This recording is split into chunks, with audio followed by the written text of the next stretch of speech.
스쿠버 다이빙을 이미 해보신 여러분, 그리고 언젠가는 스쿠버 다이빙을 하게 될 예비 다이버 여러분 안녕하십니까? 저는 푸켓에서 했던 새벽 다이빙의 신성한 기운으로 아직까지 살아가고 있는 미슐랭입니다. 제 옆에는 역시 푸켓의 다이빙 보트에서 밥 말리를 듣던 라스트라다님 나와 계십니다. 안녕하세요, 라스트라다입니다. No woman, no cry. 예, 반말리 노래를 열심히 들었습니다. 네, 그리고 매년 시밀란 리브 어보드 여행팀을 꾸려서 떠나는 노마 다이브의 대표 노마님 나와 계십니다. 안녕하세요, 노마입니다. 네, 우리가 패키지 여행을 떠나면은 푸켓뿐만 아니라 대부분 동남아 해변에서 막 이것저것 많이 하잖아요. 액티비티. 네. 근데 저희는 스쿠버 다이빙이 제일 낫다고 생각하고 있죠. 그렇죠, 네. 네. 스쿠버 다이빙이 도대체 어떤 것인지 이번 편에서 한번 파보고 싶은데요. 집중 대탐구를 해보겠습니다. 네, 일단 어원주의자 라스트라다님. 네, 스쿠버가 약자죠. 좀 어려운데 Self-Contained Underwater Breathing Apparatus, 쉽게 말씀드려서 장비를 찬다는 거예요. 근데 이제 요거는 사실 저보다 노마님이 더 전문가시니까 잘 설명해 주실 것 같습니다. 네. 거기 적혀 있는 말로는요, 사실 잘 안 쓰는 단어들로 다 조합이 돼 있어요. 어페러투스라는 단어 잘 안 쓰죠. 네. 예. 그래서 근데 스쿠버 다이빙은 보통 스쿠버가 맞냐, 스쿠바가 맞냐, 맞아요. 혹은 네. 스킨 스쿠버는 뭐냐라고 그렇죠. 물어보는 사람들도 네, 있는데요. 네. 스킨 스쿠버라는 그 단어 자체는 장비의 도움 없이 수경하고 오리발만 가지고 수영하듯이 즐기는 스노클링, 그리고 네네. 그 자명하는 해녀분들이 하셨던 자명을 포함한 걸 네네. 스킨 다이빙이라 그래요. 그렇죠. 네네. 그리고 그 호흡기를 이용하고 산소통이라고 사람들이 흔히 오해하고 있는 공기통. 공기통. 네. 그렇죠. 그 공기통을 이용해서 장비의 도움을 받아서 사용하는 활동을 이제 스쿠버 활동이라고 네, 얘기하고 있죠. 탱크를 등에 지고 바닷속으로 뛰어드는 그걸 맞죠. 스쿠버 다이빙이라고 예. 하죠. 네. 근데 보통 사람들이 오해해요. 그 산소통이라고들 맞아요. 많이 하는데 네. 산소통은 용접하거나 병원에서 쓰는 게 산소통이고, 맞습니다. 그렇죠. 우리가 하고 있는 거는 지금 이 공기를 압축해서 하고 있는 네. 공기통이죠. 이 압축 공기에는 공기죠? 네. 그 질소가 72% 들어가 있고, 네, 그다음에 뭐 헬륨, 아르곤 별별 게 다 들어가 있죠. 왜 갑자기 또 그 얘기를 해서 79%. 79%예요. 네네. 아니 그런데 이제 저는 이제 그 100회 정도 다이빙을 했거든요. 그러니까 네. 사실 일반인들이 봤을 때는 100회나 하면 와 하지만 아니 노마쌤은 몇 회 하셨어요 지금까지? 저요? 5,000번? 아니 5,000번에서 한 200번 빠집니다. 우와, 네네네. 4,800회. 예. 그래서 보통 우리 이제 또 이 다이빙 업계에서는 그 깡이라고 표현하잖아요. 그렇죠. 근데 네. 강사분들은 항상 깡이라는 말을 쓰지 말라고 하면서도 또 자기들도 맨날 깡이라는 말을 써요. 근데 깡이라고 하면 뭔가 좀 네. 힘이 세 보이고 네. 터프해 보여서 재밌잖아요. 나 한 300깡 했어 이런 거 재밌거든요. 근데 깡이란 말이 그 나오게 된 게 나온 겁니까? 글쎄요. 네. 그 아마 이렇게 깡통이라고 표현해서 그러지 네. 않았을까는 캔? 싶어요. 네, 예. 네, 네. 근데 보통 회로 얘기하고요. 근데 그 네. 스쿠버 다이빙에 대한 횟수를 카운팅하는 거에 대한 개념이 네. 사람들마다 좀 달라요. 아, 예를 들면 네, 네, 네. 수영장에서 한 거를 누구는 치냐 안 치냐 이러는데 네. 저는 안 쳐줘야 된다고 생각해요. 예, 저는 교육할 때 다이브 한 것들은 카운팅을 또 안 해요, 요즘. 네, 은 그렇죠. 아, 네, 네. 저는 수영장에서 다이빙 못 해봤기 때문에 쳐주면 안 됩니다. 네. 네, 네. 근데 그거를 뭐 이렇게 제한하고 막 제약하고 그럴 필요는 없는 것 같아요. 네, 예. 네. 왜냐하면 그 나중에 또 얘기할 기회가 있으면 말씀드리겠지만 네, 네. 동굴 다이빙 하는 사람들은 횟수로 안 하고요. 네. 시간하고 거리로 해요. 오. 네, 네. 우리가 지금 보는 이제 현대식 스쿠버 장비 이전에는 예전에 흑백 영화 같은 걸 보면은 왜 사람이 머리에다가 이렇게 뭔가를 네. 쓰고 긴 이 헬멧에 긴 줄이 달려 있는 그런 장비를 네. 이제 달고 들어갔잖아요. 네. 그럼 이제 지금처럼 이런 우리가 보는 현대식 스쿠버 장비가 이제 나온 게 언제쯤부터 나온 건가요, 그게? 보통 아까 말씀하신 그 이렇게 왜 흔히 잠수부의 네, 형상을 네. 한 것들은요. 네. 예전에 연구 목적이나 어떤 그 전쟁과 관련한 것들, 네. 그죠? 그런 군사 목적 네. 그리고 혹은 우리나라에도 아직도 일부 이렇게 보이는데요. 머구리라 그러죠. 이렇게 해양 생물을 네. 채집해서 그걸로 생활하는 네, 분들이 네. 아직도 그런 거를 활용하고 있는데 네, 네. 그것들은 스쿠버라고 하기에는 이제 아주 오래전에 유물인 네, 네. 격에 들어가고요. 네, 대부분 2차 세계대전 때 네. 그 전쟁의 목적으로 공기방울이 나오지 않는 호흡기가 있어요. 그죠? 네, 그걸 네, 이제 네, 우리가 네. 그 리브리더라고 하는 네, 그래서 네. 한번 들이쉬고 내쉬면 공기방울이 나오는 거를 네. 오픈 서킷이라고 하는 네, 현대식 네. 레귤레이터고 네, 네. 그 전에 1950년대부터 군사 목적으로 그 리브리더를 사용하고 네, 네. 이게 대신 배워야 될 것도 많고요. 거추장스러운 게 굉장히 많다 보니까 네, 네, 네. 이제는 그 70년대부터 비약적으로 네. 이제 스포츠 활동 장비로 네. 발전이 됐죠. 지금은 이제 곧 아쿠아롱이라는 게 나와서 지금 들고 들어가는 스쿠버 장비는 굉장히 무겁고 막 거추장스러운데 네, 네. 그냥 이제 물고기 아가미처럼 굉장히 가볍게 들어갈 수 있는 게 곧 상용화 된다는 썰이 있더라고요. 네, 썰로 끝났습니다. 안 됩니까 그게? 근데 모르겠어요. 뭐 과학은 계속 발전하고 있고 네. 누군가가 또 어떤 일을 벌일지 모르겠는데 저는 개인적으로 그런 장비들이 굉장히 좋아지고 있음에도 불구하고 그 오픈 서킷으로 스포츠형 레저 스쿠버 장비가 네. 나오고 난 뒤로 지금 50년이 흘렀는데도 큰 변화가 없었어요. 마치 우리 컴퓨터 키보드가 네. 컴퓨터는 계속 네. 발전을 하지만은 키보드는 크게 변하지 않잖아요. 자판 배도 그대로고. 그리고 네. 이거는 이 활동은요. 제가 생각할 때는 문화를 접해야 돼요. 그리고 네. 이 활동은 물에 들어가는 거기 때문에 젖어야 돼요.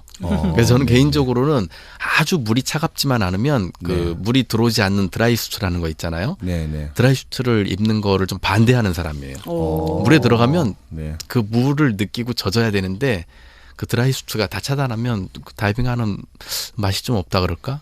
그래서 그게 보통 이제 예, 네, 지금 네, 네. 1월부터가 이제 얼음이 얼기 시작해요. 그래서 정말 매니아들은 얼음을 이제 삼각형으로 이렇게 트라이앵글로 잘라서 네, 얼음 밑으로 다이빙을 하는데 우리나라에서요? 합니다. 네, 그 네. 홍천에서 아마 네. 1월부터 가능한데 한 번은 해볼 만해요. 네. 정말 한 번은 해야 돼요. 왜냐하면 그 내가 내뿜은 공기방울이 얼음 밑에서 그 마치 터미네이터에서 그 이렇게 액체 얘네들이 이렇게 녹아갖고 움직이던 것들이 내가 내뿜은 공기방울이 걔네들처럼 이렇게 움직여 다니고 그리고 갇혀 있음에도 불구하고 이 세상과 또 다른 세상이에요. 예. 그 드라이 수트 입고 가야 되는 거죠. 그렇죠. 왜냐하면 너무 추우니까. 1도예요. 그게 이제 수트가 두 종류가 있죠. 그게 그 드라이와 웨트. 그러니까 우리가 이 시점에서 이제 스쿠버에 필요한 장비가 뭐 있는지 네. 한번 다 얘기를 해보죠. 수트라는 게 잠수하는 분들이 까만 그 네오프렌 네네. 재질로 된 네. 옷을 입는 거를 말하죠. 네. 그게 3mm가 1mm, 3mm, 5mm, 7mm 있나요? 네, 보통 그 정도 네. 이렇게 홀수로 보통 홀수 카운팅 되는데요. 그 수트의 브랜드나 그 이렇게 형태에 따라서 그리고 만드는 지역에 따라서 좀 달라요. 그래서 보통 1mm, 3mm, 5mm 이렇게 사용을 하고 있는데 그거는 또 어떤 사람들은 추위를 많이 느끼고 하니까 그거는 사용자들의 취향에 따라 많이 달라지죠. 두께를 얘기한 건데 이게 열대 바다 가면 온도가 막 28도, 30도 이러니까 네, 네. 한 1mm에서 3mm만 입어도 충분하고 네, 좀 맞아요. 많이 추운 데 가면 7mm 네. 입죠. 보통 제일 중요한 거는 자기한테 잘 맞는 게 중요해요. 그래서 물이 몸속으로 들어가면서 체온을 빼앗아 가거든요. 그래서 그 체온 빼앗기는 거를 방지하기 위해서는 잘 맞는 옷을 입는 게 중요한데 보통 우리 태국에서 처음에 오면은 빌려주죠. 그렇죠. 그리고 보통 물어보죠. 이렇게 너 사이즈가 얼마야라고 얘기할 때 부끄러워서 얘기를 잘 안 줄여서 하죠. 얘기하죠. 예, 줄여서 네. 얘기하고 나중에 안 들어가고 이런 일이 생기는데 그런 것들 때문에라도 사람들이 좀 오해를 좀 피해야 돼요. 그래서 자기 사이즈를 아주 착하게 성실하게 잘 얘기해 줘야 돼요. 그렇게 이제 그 우리가 들어가면 젖는 그러니까 웨트수트죠. 물이 예. 그걸 이제 웨트수트라고 네. 하고 우리가 막 흔히 이제 보면은 그 진짜 잠수부 같은 잠수부 같은 예. 그런 것들은 물이 한 방울도 몸 안에 안 들어오는 그런 것들 드라이수트라고 하죠. 맞습니다. 그래서 네. 드라이 100만 원 넘죠 그 드라이 네. 수트가. 제일 싼 게. 예. 예, 그래서 드라이 수트는 뭐 재질에 그 안에서도 또 재질이 많이 나뉘는데요. 보통은 이렇게 손목하고 목 부분에 이렇게 실링을 잘 하게 만들어줘서 안에 차단된 공기 공간을 만들어줘요. 그래서 공기 공간이 체온을 유지해주는 효과를 하죠. 네. 그래서 드라이 수트를 입고 필리핀에서도 요즘에 드라이 수트 입고 다이빙하는 사람들도 있어요. 필리핀 더운데. 왜냐하면 너무 깊은 이제 심해로 내려가면 추우니까. 네. 그것보다요. 네. 스쿠버 다이빙은요. 좀 달라요. 하는 사람들이 그러니까 그거예요. 여름에도 가죽 잠바 입고 오토바이를 타야 되는 그런 거하고 예, 비슷해요. 예, 그래서 누가 그러더라고요. 저한테 너 스쿠버 다이빙에서 제일 중요한 게 뭐야라고 물어보더라고요. 네, 네. 영어로. 그래서 네. 제가 물어볼게요. 슐링님한테 스쿠버 다이빙에서 제일 중요한 게 뭐예요? 돈이 있어야죠. 아니 그거 말고 장비 중에서요? 아니면 그냥 대략 우리 스쿠버 대략 다이빙에서 일반적- 제일 중요한 거. 호흡. 숨을 네. 참지 말아야 된다라고 네, 네. 보통 가르치잖아요. 네, 그래서 네. 그거를 영어로 또 대답을 했죠. 그랬더니 걔가 하는 얘기가 No, just cool 그러는 거예요. 그냥 스쿠버 다이빙 제일 중요한 거는 멋 아니겠냐라고 그러는 거예요. 그래서 드라이스트를 입고 해외에서 다이빙하는 사람들은 네, 간지 우리말 간지예요. 네, 뭐 간지. 때문에 그렇게 하고 있어요. 근데 저는 네. 절대 찬성해요. 네. 예, 이 레저 활동은요. 네. 자기 만족이 충분해야 돼요. 예, 절대 찬성해요. 네, 그래서 네, 네. 뭐 우리한테는 없는 식스팩을 자랑하고 싶은 네, 사람들은 네. 벗고 해야 되는 게 맞아요. 그렇죠. 네, 네, 네. 자랑해야 돼요. 네. 네, 네. 우리는 입고 하는 걸로. 네. 우리는 다 챙겨 입어야죠. 네. 그래서 우리 흔히 이제 스쿠버 하면은 이제 들어갈 때 기본적으로 발에 오리발 차고 그렇죠. 그다음에 몸에는 수트 입고 네. 얼굴에는 마스크. 열대바다에서는 그러니까 그렇게 네. 이제 드라이 수트를 입지 않죠, 잘. 네. 그다음에 얼굴에는 이제 우리가 흔히 말하는 수경 네. 마스크, 고글. 그다음에 이제 조끼를 입잖아요. 네. 조끼가 BCD인데 요것도 약자인가요? BCD도? 네. 네. 버연시 컨트롤 디바이스. 부윤 씨가 이제 그 부력이죠. 부력 조절 장비죠. 그냥. 네. 네. 이게 없을 때는 부력을 어떻게 조절했나요? 조끼가 없을 때는? 그것도 오래전 한 네. 1970년대 우리 네. 그 1세대 선배들은 그렇게 했던 시절이 있어요. 네. 그때는 자기의 웨이트 양을 잘 알고 있어야 돼요. 네네. 네, 보통은 우리 사람 몸이 비중이 1에 가까워서 이렇게 네네. 숨을 내쉬면 보통 가라앉잖아요. 네, 네. 거기에 스쿠바 탱크라는 그 이 실린더가 처음에는 무겁죠. 그래서 바닷속에다 던지면 가라앉아요. 그런데 네. 사용하다 보면 이 안에 있는 공기를 사용하다 보면 우리가 부력이 마시니까. 생겨서 네네. 점점 떠오르죠. 그러니까 네. 그 부력의 변화를 충분히 인지하고 그만큼의 웨이트를 차고 가야죠. 그러니까 웨이트라는 바닷속에 코- 들어갈 때 밑으로 네. 잘 지방이 많을수록 밑으로 잘 안 깔아앉습니다. 그래서 그럴 때 납으로 된 웨이트라고 네. 1kg에서 뭐 심한 분은 뭐 8kg까지도 네. 몸에 허리에 차는 차고 거죠. 내려가죠. 네. 그래서 호흡을 후 내쉬면은 밑으로 가라앉습니다. 예. 그런 거를 잘 아는 사람이어야 됐고요. 그리고 당시에는 이렇게 관광의 목적보다 내가 이 활동을 한다라는 거에 목적을 많이 뒀던 것 같아요. 예. 그래서 그 웨이트의 양이 굉장히 무거울 때는 자세가 이제 우리 흔히 얘기하는 해마처럼 다니죠. 네. 그죠? 오리발을 차면서 해마처럼 이렇게 네, 네, 다니는 형태의 다이빙을 많이 했었고 네. 지금은 사람들이 이게 사진도 많이 발전했고 뭐 이렇게 조그만 액션 카메라들을 네, 네, 이용해서 네. 찍어서 온라인에 올리고 하다 보니까 멋있게 하고 싶어 하는 사람들이 되게 많아요. 네. 근데 네. 그 또한 굉장히 찬성해요. 네. 그래서 자기가 자기를 멋있게 만들기 위해서 자세도 멋있게 만들고 그렇죠. 하려다 보니까 장비의 도움을 많이 받죠. 그래서 BCD는 사실 없으면 안 돼요. 그러니까 BCD라는 게 이제 조끼인데 그 조끼 안에다가 이제 공기를 넣고 뺄 수 있는 장치가 있죠. 이게 그렇죠. 레버 같은 걸로. 인플레이터가 네. 있죠. 예. 그 그러니까 인플레이터가 레버로 이제 그 조끼 안에 공기를 넣으면은 떠오르고 빼면은 가라앉고 하는 네. 그래서 굉장히 그 부력 조절하기가 쉬워져서 일반인들이 네. 이제 스쿠버에 쉽게 접근할 수 있게 된 거 아니겠습니까? 그래서 이 네. BCD를 입으면 이 조끼를 입으면 정말 바닷속이 겁나지 않습니다. 아, 네. 그리고 네. 입으면 이제 뭔가 하는 것 같아요. 네. 그렇죠. 그래서 네. 저는 그 어떤 레저 활동을 하는 동안에는 챙겨 입을 거 챙겨 입고 해야 된다고 생각해요. 근데 사람들이 대부분 저 수영 잘하니까 뭐 이렇게 얘기하는데 수영 얼마나 하세요? 미슐랭님. 저는 잘 못합니다. 네. 이렇게 얘기해야 되는데 수영 얼마나 하세요? 그럼 조금 해요. 그럼 정말 조금 해요. 네. 네. 근데 저는요, 이 스쿠버 다이빙이 안전을 보장받아요, 강사한테. 네. 네. 근데 안전을 보장받으면 그 다음부터는 모험을 해야 되는데 대부분의 사람들이 이렇게 포털 사이트에 검색하잖아요. 뭐 스쿠버 다이빙 어디 가서 하면 좋을지, 네. 얼마인지 네, 네. 검색하는데 그 댓글은 누가 달아? 우리 같은 사람들은 잘 안 달거든요. 그렇죠. 네. 예, 한두 그래서 번 해본 사람들이나. 예, 네. 이렇게 복사해서 퍼다 나는 거를 보고 여행을 떠나는 거는 정말 미안하지만 안 했으면 좋겠어요. 왜냐면 위험할 수 네, 있죠. 그- 네. 돈하고 그러니까 화폐하고 무기가 잘 통제된 나라에 가면 그 외에는 저는 모험을 해야 된다고 생각해요. 그러니까 여행을 떠날 때 기본적인 거야 당연히 알아야 되지만 너무 준비 많이 하고 조사하고 가면 그 다음은 그거를 만들어 놓은 사람들이 네, 해놓은 네, 거를 경험하는 것이기 때문에 저는 스쿠버 다이빙을 하는 동안만이라도 목적지하고 안전만 보장받으면 그 이후에는 많은 정보보다는 탐험하기를 바래요. 그래서 저는 뭐 예를 들면은 통가라는 곳에 가면 정말 매력 있는 게 러시아 쪽에서 혹등고래가 내려오고요. 우와. 네. 그리고 호주 이 남부에서 그러니까 네. 북극과 남극에서 고래가 만나는 지역이 있어요. 오. 근데 얘네들이 내려오면서 이곳은 물이 따뜻하고 새끼를 키우기가 딱 좋아요. 네. 그냥 새끼를 낳고 새끼가 적당히 길러지면 그때 다시 데리고 올라가고 내려가요. 근데 이 고래를 새끼 키우는 모습을 볼 수 있는 곳이 통가예요. 아하, 가야지. 네, 꼭 가야 돼요. 여기는 꼭 가야 돼요. 저도 갑자기 가고 싶은 마음이 막. 고래 네. 눈이 이렇게 한 배구공 정도만 눈이 해요. 배구공? 예, 배구공만 네. 해요. 근데 얘네들이 가끔 보면은 사람들이 오는 거 겁내하는 경우도 있고요. 네. 그리고 어미가 보통 새끼를 이렇게 데리고 가요. 근데 네. 겁내하는 경우도 있지만 대부분 놀아줍니다. 그리고 네. 새끼들은 호기심이 많아서 네. 사람들이 뛰어들고 사람들이 가까이 다가오면 새끼가 어미 젖을 먹다가 얼굴 앞으로 이렇게 가서 가려요. 그러면 거기서 놀다 가자라는 뜻이에요. 그러면 어미는 살짝 가라앉아 있는데 수면에서 그걸 보면 관광버스 한 대가 물속에 있는 사이즈예요. 네. 네. 고래가 엄청 크니까. 많이 커요. 심각하게 많이 커요.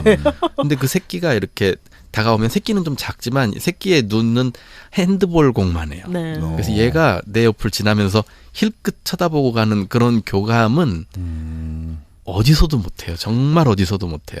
근데 그걸 보려면은 그 휴가를 날짜를 많이 내야 얼마 돼요. 정도 잡아야 네. 되나요? 한 열흘에서 2주 정도는 휴가를 내야 돼요. 그래서 어떤 여자분은 우리 같이 갔던 친구 중에 하나는 S 기업에서 일하는 어떤 친구인데 좋은 회사임에도 불구하고 휴가를 냈는데 자꾸 반려되는 거예요. 그래서 이 친구는 상무님이 내가 이거를 못 보면 책임질 거냐고 내 인생을 책임질 거냐며 사표를 던지고 나왔던 친구도 있어요. 그래서 어떻게 됐어요? 물론 당연히 왜냐하면 대리 정도 되는 친구들은 잘 안 잘려요. 네. 그래서 네. 제가 항상 얘기해요. 걱정 말라고 너는 안 잘리니까 휴가를 과감하게 내라고. 네. 그러다가 잘리면 어떡해.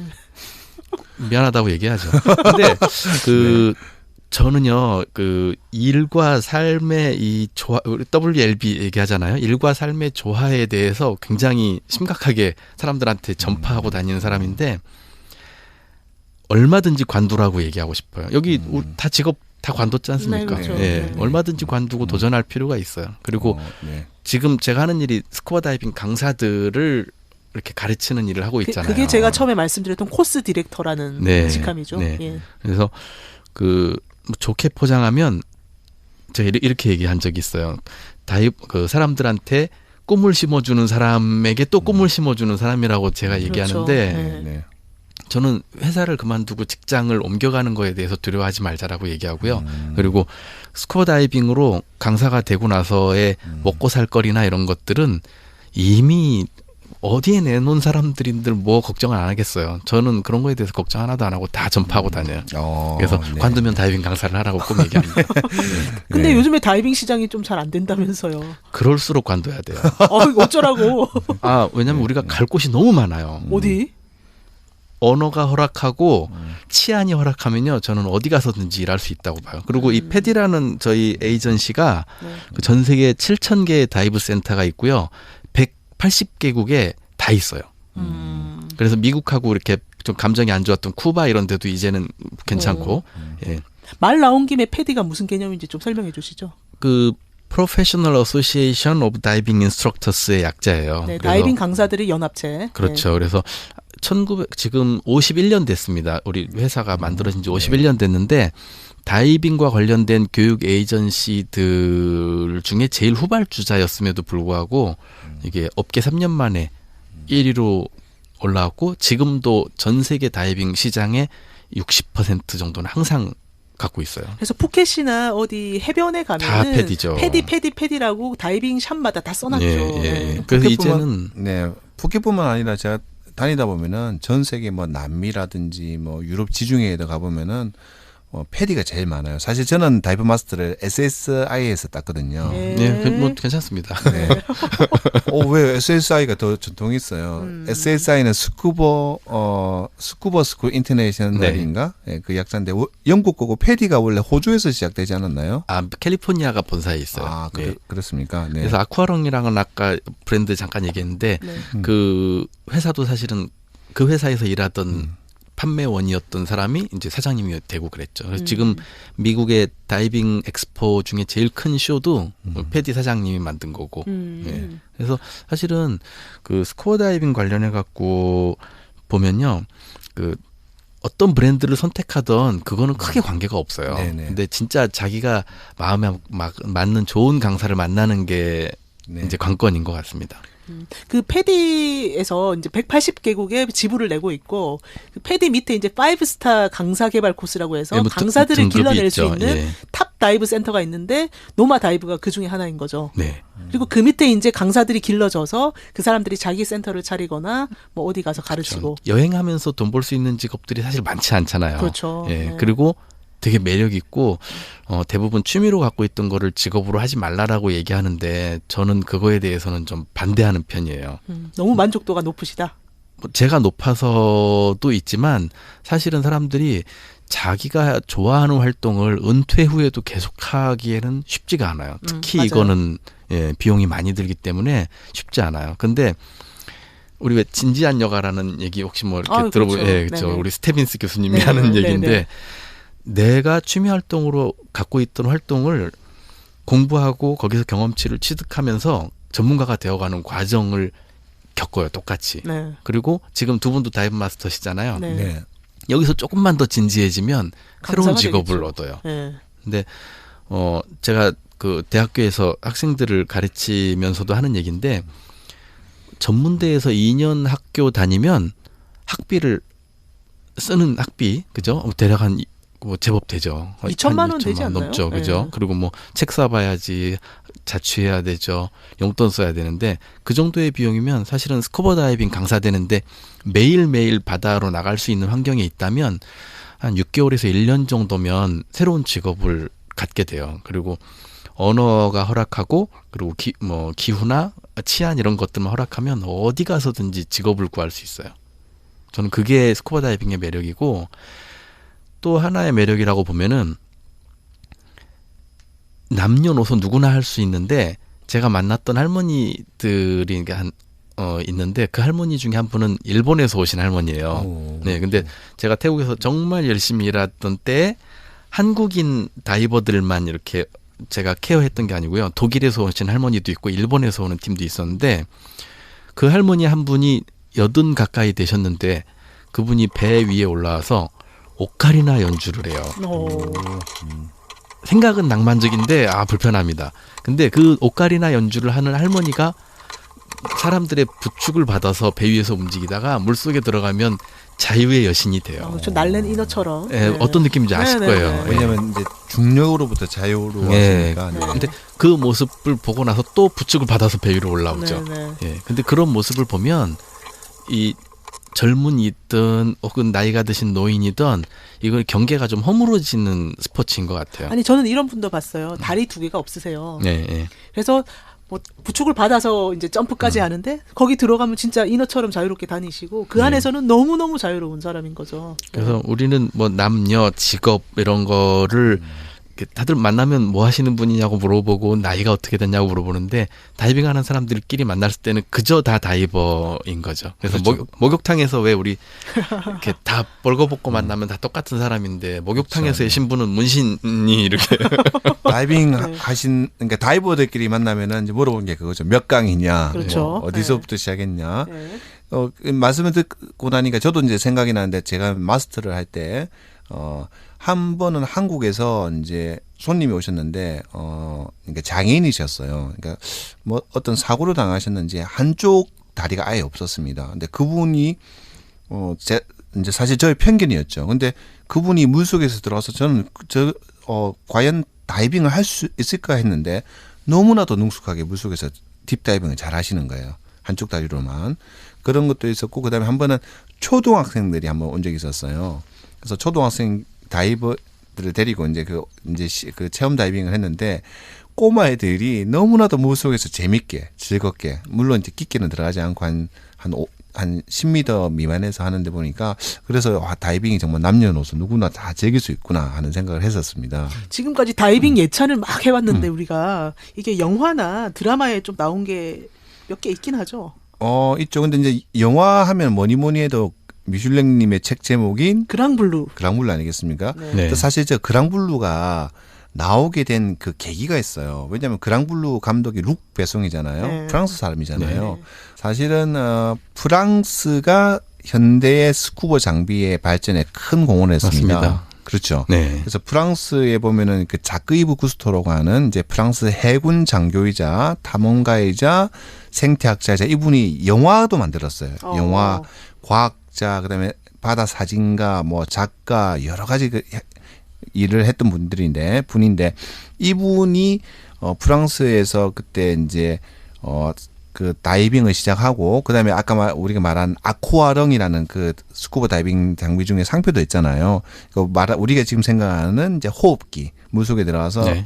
압축 공기를 넣어서 마실 수 있는 숨을 쉴 수 있는 호흡기를 개발한 분인데 근데 이분의 생애를 다룬 영화도 많고 그다음에 이분이 제작한 영화 그다음에 이분이 책이 있어요.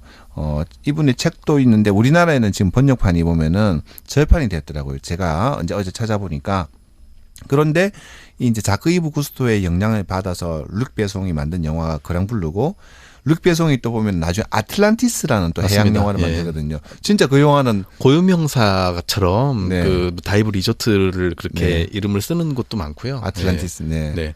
아틀란티스는 정말 가보면은 그랑블루는 그래도 좀 극적 영화잖아요 보면은 네. 그래서 안에 뭐 대결 구도라든지 사실 그랑블루 가보면은 그 스쿠버 영화는 아니잖아요. 프리다이빙 프리다이빙이잖아요. 영화예요. 네. 그러니까 스쿠버 장비가 하나도 안 나옵니다. 네. 스쿠버 장비 그 우리가 호흡기 없이 맨몸으로 인간이 네. 맨몸으로 한숨으로 밑에까지 내려갔다가 내려가고 올라오는 또 내려가는 네. 그 경쟁인데 나중에 아틀란티스라는 해양 영화는 정말 보면은 대사가 한 마디도 없어요. 아틀란티스는. 그게 사실은 BBC나 이런 음. 큰 다큐멘터리에 해양 다큐에 이렇게 시조라고 할 수 있을 것 같아요. 아하. 예. 네. 그래서 이제 그 자크이브 구스토는 이제 구글 있잖아요. 구글에서 한때 그 구글은 이제 그 매번 로고가 바뀌잖아요. 그날에 뭐 어떤 사람이 태어나면은 그 사람이 뭐 조상이 뜬다든지 했을 때 그 자크이브 구스토 탄생 몇 주년 기념했을 때 구글에서 한때 스쿠버 다이버가 로고에 뜬 적이 딱 한 번 있었어요. 구글에서. 그럼 구스토의 생일날인가요? 네, 그때가 네. 그 자크이브 구스토의 탄생 몇 주년이었던가 하는 해였던 걸로 기억을 합니다. 네. 근데 이제 저는 이제 이런 것도 이제 문화적인 것들을 찾아보는 걸 좋아해서 좀 제가 그전에 보니까 일본 드라마 일드 중에 썸머 스노우라는 게 있었어요. 이게 뭐냐면은 이제 좀 약간 멜로 드라마인데 그 이제 심장병에 걸린 여성과 그다음에 이제 그 여성의 애인 남성이 이제 서로 사랑을 하는데 그래서 둘이 이제 약속을 하는 거예요. 그래서 스쿠버를 같이 배워서 남자는 이제 원래 스쿠버를 해요. 그다음에 이제 그 여성은 이제 스쿠버를 못 하는데 같이 아니 스쿠버를 근데 심장병이면 배워서 스쿠버 하면 안 되는 거 아니에요? 이게 드라마죠, 드라마. 영화잖아요. 네. 료코 그래서- 히로스인가요? 맞죠? 그 무슨 드라마요? 배우가 료코 히로스인가요? 맞습니다. 네. 이 드라마 보셨죠? 그래서 아마 저기 오키나와에서 이렇게 배경으로 하고 그랬던 그래서 그렇죠. 근데 이제 드라마는 그거잖아요. 그래서 둘이서 썸머 스노우 그러니까 이게 저도 썸머 여름에 내리는 눈이 뭘까 했는데 물속에서 뭔가 뿌옇게 내리는 마린 부유물이죠. 예, 마린 스노우라고 네. 하는 그 부유물이 마치 여름에 내리는 눈처럼 느껴진다고 표현을 그렇죠. 했었어요. 예. 그걸 보러 가자고 했는데 이제 뭐 여성분은 이제 심장병으로 이제 돌아가시고 남자 혼자서 마지막에 이제 바다에서 그걸 보면서 네. 추워가는 그 장면이 저도 기억이 나거든요. 저도 바닷속에서 그 네. 하얀 눈 맞은 적이 있어요. 그 진짜요? 세바섬에서 네. 그때 제가 해양공원에서 자원봉사했다고 말씀드렸는데 그 배 밑에 제가 밑에 내려가가지고 물고기 수 세고 있는데 영국의 약간 심술궂은 다이버 아줌마가 갑자기 배 청소를 시작한 거예요. 그래가지고 배 밑에 있는 따개비랑 조개랑 다 칼로 낭만적이지 뜯어가지고 않네요. 예. 나중에 나오니까 제 머리 위에 조개랑 따가 진짜 스노우가 하얀 아니고. 시체들이 네. 어쨌든 그 썸머 스노우 이것 때문에 사실 그 우리 한국 분들 중에서도 일본 사람 맞아요. 예. 이 드라마 이때 보고 일본 다이버들이 엄청나게 급증했었어요. 썸머 스노우 네. 때문에 자, 그러면 다이빙이 정말 재미있을 것 같은데 다이빙을 막상 우리 청취자분들이 배우려고 하시면 뭐 코스도 있다고 그러고 막 강사도 골라야 된다고 하는데 어떻게 하면 됩니까? 어떤 코스들이 있어요? 우선은 저는 현명한 소비자를 좋아해요. 네. 그러니까 보통은 전화 오면 얼마예요라고 물어보는 사람들 있잖아요. 네. 그러면 너무 성의 없이 얼마 보고 오셨어요? 이런 거 이렇게 얘기할 수는 없잖아요. 용산에 가면 그렇죠. 그러죠. 네. 용산. 근데 네.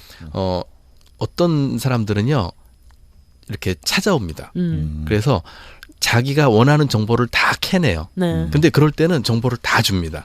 그리고 나서 계신 지역이 어디세요? 어떤 스타일이세요?라고 다 캐묻고 난 다음에 네. 사실 왜냐하면 나는 내 것만 줄 수는 없잖아요. 그리고 내 시간을 뺏기는 거기 때문에 사실은 저는 사람들하고 그런 말싸움하는 거 별로 안 좋아해요. 근데 우리 얼마 전에 왔던 친구 하나도 굉장히 현명한 소비자예요. 다 알아보고 나하고 맞는 사람을 찾아서 온 거죠. 예. 그래서 코스 배우는 데는 뭐 비용을 물어보는 사람도 있고 그다음에 스케줄 물어보는 사람도 있고 강사님이 어떤 사람인지를 물어보는 경우도 있는데 이건 아주 주관적이지만 제 생각에는 우선은 자기가 맞는 사람을 찾는 게 중요한 것 같아요. 그래서 전화상으로만 하지 말고 직접 만나보기를 바라고요. 아, 그러면 홈페이지, 그러니까 뭐 네이버 같은 데 들어가서 다이브 센터 이렇게 쳐가지고 쭉 나오면 눌러서 강사 양력이나 뭐 사진이나 이런 거 보고 뭔가 좀 삘이 통한다 그러면 직접 찾아가 봐라. 네, 보통은 뭐 요즘에 페이스북이나 이런 SNS 통해 갖고 그 사람의 스타일하고 라이프 스타일을 나하고 맞춰보죠. 그렇게 해서 찾아오는 분들도 많고요. 근데 그 다음에 이제 자기가 뭘 배워야 되는지를 알아야 되는데 이제 어느 다이빙 단체를 가든 똑같이 다 오픈워터 다이버 코스라는 그 초급 자격증 코스가 있어요. 그래서 그 코스부터 시작을 해야 됩니다. 그래서 보통은 이론 수업하고 수영장 교육, 바다 실습 이렇게 3개의 챕터로 나뉘고 이론 수업은 자율학습도 가능하고 온라인도 가능하고 그리고 네. 저는 개인적으로는 강사를 찾아서 강사하고 수업하기를 바래요. 네. 그래서 이론 수업이 대략 한 책 한 권 띄는데 한 강사하고 만나서 한번 6시간 정도 걸립니다. 하루 꼬박 할 수도 있고 며칠 쪼개서 할 수도 있고. 그래서 요즘에는 시간이 너무 없는 분들도 많아요. 그리고 이렇게 전문직에 종사하거나 퇴근 시간이 다른 사람들은 그 이러닝 통해서 온라인에서 수업하고 강사하고 간단하게 리뷰만 하는 경우도 있어요. 그래서 이론 수업을 그렇게 마치고 나면 수영장 교육은 대략 최소 10시간 그래서 한 2, 3일에 나눠서 10시간 정도 수업을 받죠. 그리고 난 다음에 바다에서 실습을 최소 이틀에 걸쳐서 4번의 다이빙을 해야 됩니다. 저는 보라카이에서 오픈워터 자격증을 땄는데 지금 말씀하신 이 모든 것을 이틀 만에 다 한 거예요. 진짜. 가능은 해요. 네. 예. 근데 저는 후회하고 있습니다. 예. 그렇게 하지 말 걸 그랬어요. 잘 몰라서 그랬거든요. 보라카이는요. 아주 멋진 곳이에요. 왜냐하면 수영장이 필요 없는 섬이기 때문에 우리 지금 이렇게 한국에서 배우는 것처럼 수영장을 다니거나 그럴 필요는 없으니까. 아니요, 제가 진짜 바다도 무서워하고 수영도 못하는데 그때 제가 영국인 강사한테 배웠어요. 영국인 강사 갑자기 타! 해가지고 조그만 낚싯배 태우더니 갑자기 무 해가지고 바다 중간에 가더니 뒤로 굴러서 떨어져 이렇게 하는 거예요. 저 진짜 완전 겁에 사로잡혀가지고 근데 살긴 살았는데 아주 능숙한 강사였던 것 같아요. 그 사람이 보라카이 최고의 강사였어요. 만깡을 한. 이게 아마 두려움을 갖질 시간조차도 안 주고 이렇게 진행했던 정신없이 하다 보니까 저 그냥 다 돼 있는 거예요. 능숙한 강사였던 것 같아요.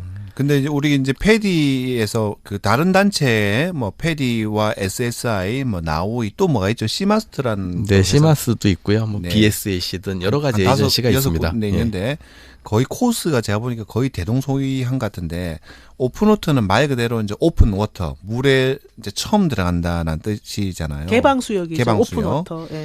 그러니까 그 다음에 그래서 코스가 보니까 거의 이제 우리가 아마추어들이 즐기기에는 오픈워터 그 다음에 이제 오픈 좀 더 하면은 어드밴스드 오픈워터, 그 다음에 레스큐, 이제 구급 다이버, 다이브 마스터, 그 다음에 이제 광사 과정까지 가는데 오픈워터의 뭐 오픈워터와 어드밴스드의 차이 특징이 있나요? 뭐 수심의 제한이라든지 뭐. 오픈워터 다이버는요 우선은 수심의 제한은 있어요. 교육을 마치고 나서 최대 18m까지 갈 수 있죠. 근데 보통은 저희가 어떻게 얘기해 주냐면 자기가 경험했고 자기가 배웠던 환경보다 더 좋거나 그죠? 비슷하다면 그보다 깊게 가지 않아요. 그래서 자격증을 딴 두 분이 운전면허 딴 거하고 똑같아요.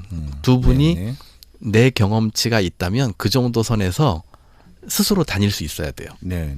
운전면허 따고 고속도로로 갈지 뭐 주차장에서 있을지는 두 분이 결정하신 거잖아요. 근데 솔직히 오픈워터 따고 나서 바다를 즐길 실력이 잘 안 되는 것 같아요. 제가 볼 때는. 그래서 그 이후에 자기 경험치를 늘려가는 거예요. 그래서 어드밴스 오픈워터 과정에서는 난파선도 구경하고 그다음에 밤에 하는 야간 다이빙 그리고 깊은 수심에서 하는 딥 다이빙 물고기 조류 다이빙도 있죠. 그 보라카이도 좋고 발리나 네. 그다음에 인도네시아 지역 조류 다이빙은 예술이에요.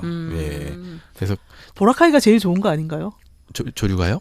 제 다닐 때 그 강사님이 그랬는데 보라카이가 세계 최고야 막 그랬는데. 그 보라카이 사는 사람이 그렇게 역시 얘기하죠. 속았어. 예. 네. 근데 조류는 이렇게 인도네시아의 샷건이라는 포인트에 가면요. 운동장만한 바닷속 공터가 있어요. 그 공터에서 이렇게 병목 현상처럼 이렇게 예, 길목이 좁은 골목이 나타나는데 그 골목 물이 부분에 그러면 확 그냥 빨리 도달하면 지나갈 거 아니에요. 거기서부터 네. 슈퍼맨처럼 날아가요. 아니 제가 예. 그 보라카이에서 또 그런 해협 같은 게 있어요, 있었거든요. 있어요. 예. 그래서 그 밑에 이제 밑에 내려왔나 하는 순간 옆을 보니까 물고기들이 싹싹싹싹 지나가고 네. 제 등에 로켓을 단 것 같은 거예요. 네. 그래서 그 2km 정도를 정말 로켓 탄 것처럼 싹 갔는데 그때 기분이 정말 자유롭죠. 좋았어요. 예. 네. 그러면은 근데 우리 일반인들은 보통 그러면은 그 아마추어가 즐기려고 하면은 자격증 어디까지만 따면 될까요? 어드밴스 제약을 같은 두고 싶진 않고요. 아까 네. 얘기하다가 끊겼는데 조류 다이빙 혹은 나이트 다이빙, 난파선 다이빙 이런 여러 가지 테마들을 네. 경험을 해요. 근데 이 네. 경험치가 5개의 테마를 경험하면 어드밴스 오픈워터라는 자격증을 받게 되죠. 네. 요거도 한 3, 4일 걸리죠. 예. 최소 이틀 정도 네. 걸리고죠. 네. 예. 하루에 3번, 예. 2번, 3번씩 하면. 예. 예, 그래서 어드밴스 오픈워터 경험을 따는데 좀 전에 말씀하신 것처럼 뭐 미슐랭님이 충분히 그 경험이 많음에도 불구하고 보라카이가 조류 다이빙 최고였다는 얘기를 누구한테 듣고 나면 진짜 그런 것 같아요. 그렇죠. 근데 저는 마구 여행하길 바래요. 아, 그렇죠. 예. 그래서 어디가 좋다라고 이렇게 어디가 좋냐라고 물어보면 대답하기 정말 힘들어요. 네, 맞습니다. 네. 네. 그래서 사람 봐가며 얘기해요. 네. 예. 그래서 그 이런 어드밴스 오픈워터 정도까지만 자격증을 따도 문제 없겠죠라고 얘기하면 그냥 거기서 그 사람은 거기까지가 문제 없는 것 같아요. 하지만 스쿠버 다이빙은요 장비에 의존해서 하는 거기 때문에 문제가 생기면 내가 스스로 해결할 수 있는 능력을 갖춰야 돼요. 근데 이게 또 따다 보면은 끝이 우리나라 없죠. 또 예. 사람들이 좀 자격증 욕심이 있잖아요. 네. 그렇죠. 예. 저도 자꾸 따고 싶더라고요. 저도 원래 어드밴스드까지만 하려고 했는데 저도 그랬어요. 예.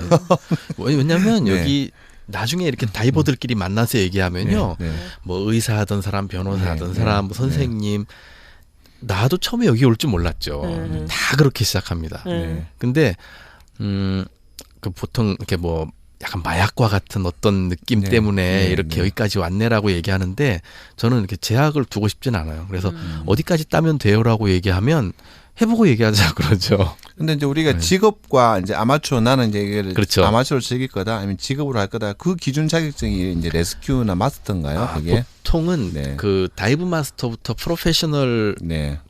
가는 그 경계라고 생각을 해요. 네. 다이브 마스터가 되면은 물속에서 고유 번호를- 손님을 가이드할 수 있습니다. 뭐 네. 그런 것도 있죠. 네, 그리고 네. 고유 번호를 부여받고 그렇죠. 패디라는 에이전시로부터 우리가 그 라이센스를 이용해서 우리가 돈을 벌 수 있는 자격이 생기죠. 그리고 보험에 반드시 가입해야 되죠. 네, 보험도 가입해야 되고요. 그래서 보통 아직도 그 패디.com이라는 곳에 들어가서 그 잡 어플레이스먼트 여기 들어가면요. 전 세계에서 구해요.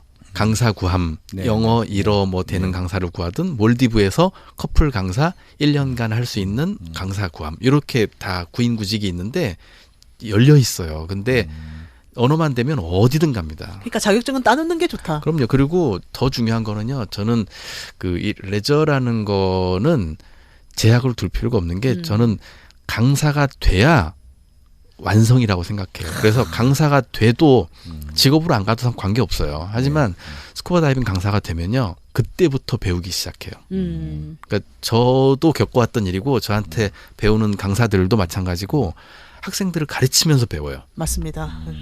그러니까 강사라고 해갖고 뭐 그게 끝이다 시작이다 이렇게 구분하고 싶지는 않습니다. 원래 그 게임도 만렙을 찍으면 그때부터 이제 본격적으로 만렙. 진행이 있다고 하거든요. 그때부터 템을 막 구하고. 네. 어쨌든 그래서 그 패디 보니까 이제 자격증의 순서는 오픈워터, 어드밴스드 오픈워터, 그다음에 레스큐, 네. 구급 다이버, 그다음에 다이브 마스터, 그다음에 강사고 또 강사도 위에 보니까 단계가 또 엄청 많더라고요. 네. 그러니까 우리 그 노마님은 이제 최고 단계인 CD 저 코스 디렉터. 예. 네.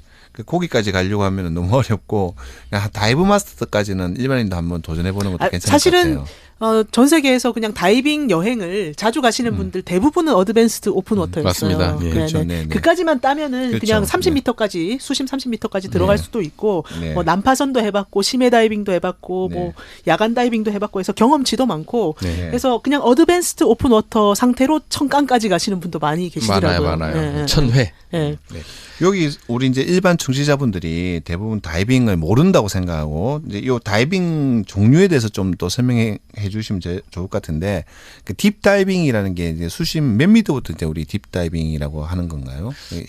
심해. 네. 딱 잘라서 얘기하기는 그런데요. 그 보통 18m보다 깊은 수심을 딥 다이빙이라고 얘기를 하고요. 네, 네. 그리고 스쿠버 다이빙 할 수 있는 한계 수심을 우리가 한 40m 정도로 다 보잖아요. 그러니까 공기로서 그렇죠. 네, 예, 일반 네. 공기로. 네. 그래서 40m를 제한하고 있는데 네. 사실은 요즘은 레크레이션의 범주를 40이라고 뒀지만 네. 이거를 테크니컬 다이빙이라고 해서 40m보다 더 깊은 네. 곳으로 가는 다이빙을 즐기는 사람들도 굉장히 많아요. 근데 사실은 그 네. 우리가 산호초라고 하는 그 물고기들이 뛰어노는 건 아니죠. 수영을 하고 그다음에 예쁜 뭐 분홍색 산호가 막 네. 하고 있는 아네모네가 있고 네. 니모가 왔다 갔다 하는 거는 10m에서 20m 사이잖아요. 네. 예. 그래서 더 밑으로 내려가면은 사실 볼 거는 많이 줄어들고 그게 큰 오해예요. 예.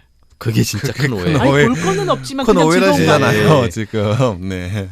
제가 네. 사이판에 가면요. 네. 그 그로토라는 그로토? 동굴이 아, 있죠. 그 그로토 동굴을 나가면 네. 보통 바로 돌아와요. 네. 근데 이게 탱크를 2개를 착용을 하고 네. 그리고 약간의 트레이닝만 받으면요. 여기서 잠깐만 탱크를 왜 2개 착용해야 되냐면은 많이 내려가면요 공기 소모량이 굉장히 늘어납니다. 맞죠. 예. 네, 그래서 30m 정도 수심에서는 한 3분 정도밖에 머물 수가 없어요. 아니에요. 그거보다 좀 많아요. 그 공기 많이 쓰시는 분이네요. 저 공기 별로 안 써요. 근데 내려가는 데 쓰고 네. 올라오는 데 쓰고. 그래서 시간이 굉장히 네. 줄어들죠. 네. 그래서 그 제약이 있는데 이 제약을 극복하는 게 사실은 자기 트레이닝이에요.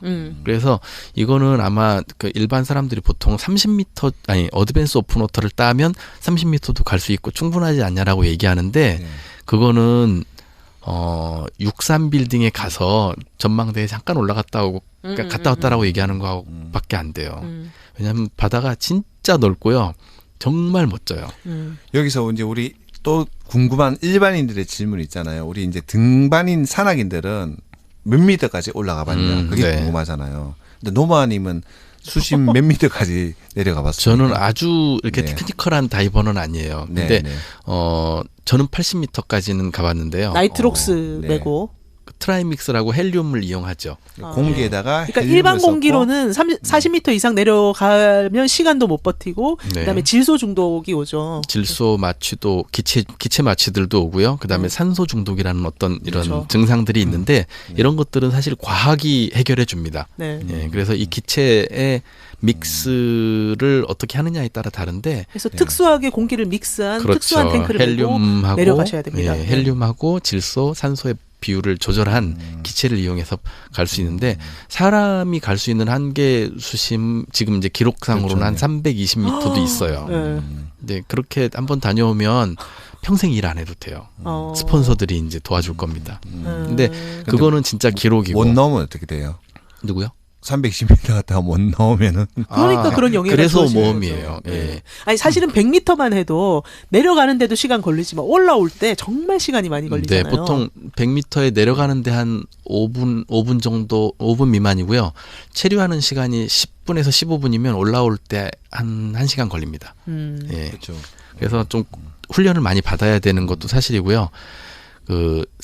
이게 다른 스포츠하고 좀 달라요. 스포츠라는 거를 보면은 보통은 그 관람하는 사람이 있고 참가자가 이렇게 둘로 나뉘지 않습니까? 네, 네. 그래서 내가 기록을 내고 내가 메달을 따고 그랬던 그 참가자가 있고 그걸 구경하는 사람들이 열정하는 두 가지로 나뉘는데 스쿠버 다이버들은 참가자야지 관람객이 없거든요. 그렇죠. 근데 이 참가자들은 기록을 내거나 자기의 뭐 이런 레코드나 이런 것들에 대해서 정해진 게 없기 때문에 다른 스포츠하고 좀 달라요. 그래서 이게 너무 평화롭고 네. 자기가 자신이 되는 막 명상가도 같고 그래서 좋아합니다. 네. 제가 푸켓에서 정말 좋았던 거는 그 시밀란이라는 지역이에요. 네네. 그래서 그렇죠. 네. 예, 그 푸켓 서쪽을 기준으로 해서 이 미얀마, 이 버마라고 그렇죠. 했던 우리 미얀마 쪽으로 올라가다 보면은 시밀란 제도라고 해서 9개의 큰 섬들로 이렇게 네. 구성되어 있는 시밀란 아일랜드로 우리가 보통 리버보드 크루즈를 많이 가요. 그렇죠. 네, 리브 어보드 크루즈라고 하는 거는 리브 어보드. 어보드, 예. 배 위에서 먹고 자고 하면서 거의 살듯이 하면서 다이빙을 하는 걸 말해요. 네. 예. 근데 푸켓은 그 시밀란 국립공원을 기준으로 해서 어마어마한 관광객들이 오고요. 거기서 스쿠버 다이버들이 꿈을 펼치는 곳이에요. 그런데 정말 그 좋았어요. 시밀란에서는 우리 흔히 얘기하는 가오리죠. 그 네, 만타 가오리. 만타레이. 예. 만타 가오리들도 많이 나오고 샤크도 볼 수 있고 고래상어도 그 만타레이가 나오고. 얼마나 크냐고 하면은 날개 끝에서 끝까지 한 6m, 10m 되는 애들도 있죠. 10m는 흔치 않은데요. 네. 보통 10m 정도 아주 큰 거는 그보다 더 크게 또 머리 자라죠. 위가 약간 어두워지나 싶으면 보면은 우주선 같은 게 샥 지나가고 있고 네, 정말 보통 아름답죠. 물 속에서 이렇게 바닥을 보고 새우를 찾고 있는데 먹구름이 몰려오는 느낌이 그렇죠. 들죠. 네. 그러면 이제 내 머리 위로 나르고 있는 만타 가오리를 보게 되죠. 저는 그 예전에 느낌이 예. 어떤 예. 느낌하고 그냥 이 비슷하냐면 옛날에 스타크래프트 처음에 맞아요. 예. 광고 나왔을 때 네네네. 테란에서 마린이 저글링에게 총을 빡빡 쏘고 있으니까 갑자기 머리 위에서 뭔가 휙 네. 배틀 크루즈가 휙 지나가잖아요. 네. 이 스타크래프트를 해보신 분들은 다 이 광고를 이해하세요. 매실령님은 지금 이해가 안 된다는 표정이신데 그래서 그때 배틀 크루즈 네. 날아가는 느낌. 네. 그 해양 생물을 만나는 거는요. 사실은 그 넓고 넓은 바다에서 그런 고래상어 한 마리를 만나고 만타 가오리를 만나는 거는 아마 그 강남역에서 뭐 정우성이나 이런 뭐 연예인들을 만나는 것처럼 아주 진짜 기쁜 일인 것 같아요. 그래서 전에 있었던 일 중에 하나는 마산에서 온 여학생 두 친구하고 시밀란 크루즈를 네, 하는데 네. 그 배에서 이렇게 저희가 항상 가면 새우들이 이렇게 굴 속에 있어요. 그래서 그 아니, 거기 가가지고 입 벌리고 있으면 새우들이 보셨죠? 입안에 들어와가지고 이빨 사이 청소를 청소해주죠. 그래서 예. 이렇게 보통은 손가락만 내밀어도 손톱 위로 맞아, 올라와서 맞아, 맞아. 새우들이 네. 막 청소해 주는 거를 경험을 시켜주려고 손을 이렇게 들이밀었더니 네. 싸한 기분이 들면서 머리 위로 네. 이게 먹구름이 살짝 어이. 올라오는 거죠. 그리고 이제 주변에서 다이버들이 딸랑딸랑하는 그런 그렇죠. 그 종을 부르죠. 치죠. 종을 치죠 서로. 수중종. 예. 네. 그래서 종을 치면서 막 뒤 머리를 이렇게 뒤를 탁 돌아봤더니 고래상어가 진짜 내 뒤로 고래상어는 진짜 보기 힘들어요. 진짜 힘들어요. 근데 그 네. 고래상어 내 뒤로 지나가고 나도 모르게 마스크 안에서 눈물이 이렇게 또르륵 떨어지는 느낌에 손을 뻗으면 얘가 닿을 것 같은. 그래서 네. 근데 걔가 눈은 앞에 달렸는데도 불구하고 이 꼬리가 내 손에 닿을 것 같은 거를 기가 막히게 알아요. 그래서 졌다가 내 손 쪽에서 졌다 말고 다시 피해가요. 근데 그 광경을 보고 나는 가슴이 벌렁거리고 올라와서 배들이 난리가 나죠. 네, 너 그렇죠. 봤니? 뭐 몇 미터짜리 봤니 하면서 서로 뭐 끌어안고 난리가 나는데 이 대동단결합니다. 예, 마산에서 온 아가씨 둘은 그 물고기 크대요 하고 그냥 완전히 무슨 생선 보듯이 네. 보는 그런 에피소드도 있었어요. 아는 자에게만 보이는 근데 거죠. 대부분의 우리 일반인들은 상어 하면은 대부분 위험하다고 생각을 아, 하잖아요. 그렇죠. 네, 네. 네. 백상아리 우리 항상 생각하시죠? 얘기하죠. 상어 사람을 무는 상어를 만나는 거는 송혜교하고 같이 밥 먹고 영화 보고 차 마시고 집에 송혜교가 날 데려다 주는 것보다 더 어려워요. 그래서 실제로 저도 이 고래상어를 한번 봤거든요. 근데 이제 전 고래상어 아직 못 봤어요. 상어가 우리는 이제 그 되게 생각보다 겁이 굉장히 많더라고요. 네네. 상어가. 보통 도망가죠. 네. 예. 도망가고 그리고 그 우리가 흔히 이제 생각하는 조스 우리가 생각하는 그 상어는 그 백상아리고 백상아리. 네. 그거는 열대 바다에서는 안 살고 온대 바다 그러니까 호주에 가면 이제 브리스베인 네네. 거기는 많이 사는데 이제 열대 바다에 있는 상어는 그 위험하지 않습니다. 겁도 많고 굉장히 귀여워요 보면은. 네. 대부분 상어들이 우리를 피하죠. 네. 그렇죠. 네. 그래서 그 피지 요즘에 제가 피지를 굉장히 좋아하는데 피지에 가면 타이거 샥을 진짜 눈앞에서 볼 수 있어요. 네. 그래서 얘네들이 제가 웬만해서 바다에서 이렇게 놀래고 그럴 일도 없지만은 2번 주저앉았어요. 이 타이거 샥이 내 눈 앞까지 와서 머리 위로 지나가고 이런 경험을 할 수 있는 곳이 피지예요. 네. 그래서 그 지역을 제한할 필요는 없어요. 근데 푸켓이 좋은 거는 태국이 좋은 이유는 그런 다이빙도 좋고 다이빙 외의 것들도 충분히 즐길 게 많으니까. 그래서 보통은 아직 다이빙을 접해보지 못한 청취자들이 있다면 그 좀 쉬운 다이브 사이트인 태국에서 시작하는 거를 권장하고요. 그리고 태국에서 한 2번에서 3번 정도 다이빙을 충분히 하고 나면 그 다음에 전 세계로 여행하길 바래요. 팔라우로들 많이 가시는데 네. 저 팔라우에 가면은 그 2m 넘는 나폴레옹 피쉬가 있잖아요. 네네. 사람 엄청 네. 좋아하는 네. 애들. 그래서 걔네들이 정말 옆에까지 와가지고 막 거의 강아지처럼 네. 예, 같이 놀려고 하고. 그 재밌어요. 나폴레옹 피쉬는 이제 꼭 생긴 게 맞습니다, 나폴레옹 머리가. 모자처럼 네. 생겼다고 너무 해가지고. 웃기게 생겼어요. 그리고 이제 바닷속 생물 나왔으니까 말인데 저는 그 복어들 있잖아요. 복어들이 복어, 너무너무 네. 좋아요. 그 동글 앙증맞게 네, 생긴 네. 것들이. 물속에서 보면 진짜 보고 음. 동그랗죠. 네. 얘네들이 이렇게 눈을 굴리면서 나하고 눈을 맞아요. 마주치잖아요. 네. 근데 이런 교감을 사실 살면서 맞습니다. 그렇게 교감할 일이 별로 없어요. 그리고 사람들과 사람들의 관계는 다들 이게 어떤 관계로 그렇죠. 엮여져 있고 뭐 사실은 요구하는 게 계급과 있고. 그렇죠. 젠더와 막 복잡한 것들이 얽혀 있죠. 인간관계에는. 근데 이제 사실 우리는 걔네들 동네에 놀러 간 이방인이죠. 그렇죠. 근데 그 이방인으로서의 목적은 잘 놔두고 잘 보고 지켜줘야 되는데 이제 다이버들이 좀 잘못 배우는 경우에는 훼손하거나 혹은 이렇게 걔네들을 방해하는 일이 생기는데 사실 저는 바다를 막 사랑하는 사람은 아니에요. 그런데 적어도 버린 쓰레기보다 육지에서 버린 쓰레기보다 바다에서 주워온 쓰레기가 더 많아요. 그러니까 나는 그래서 그걸로 생각하면 좋은 사람이구나라고 생각하는데 적어도 바다는 돌고 돌고요.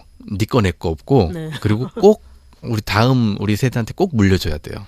그래서 교육을 잘 받아야 되고 자기하고 잘 맞는 강사를 찾기를 꼭 바래요. 저는 제가 본 이제 극단적인 두 경우는요.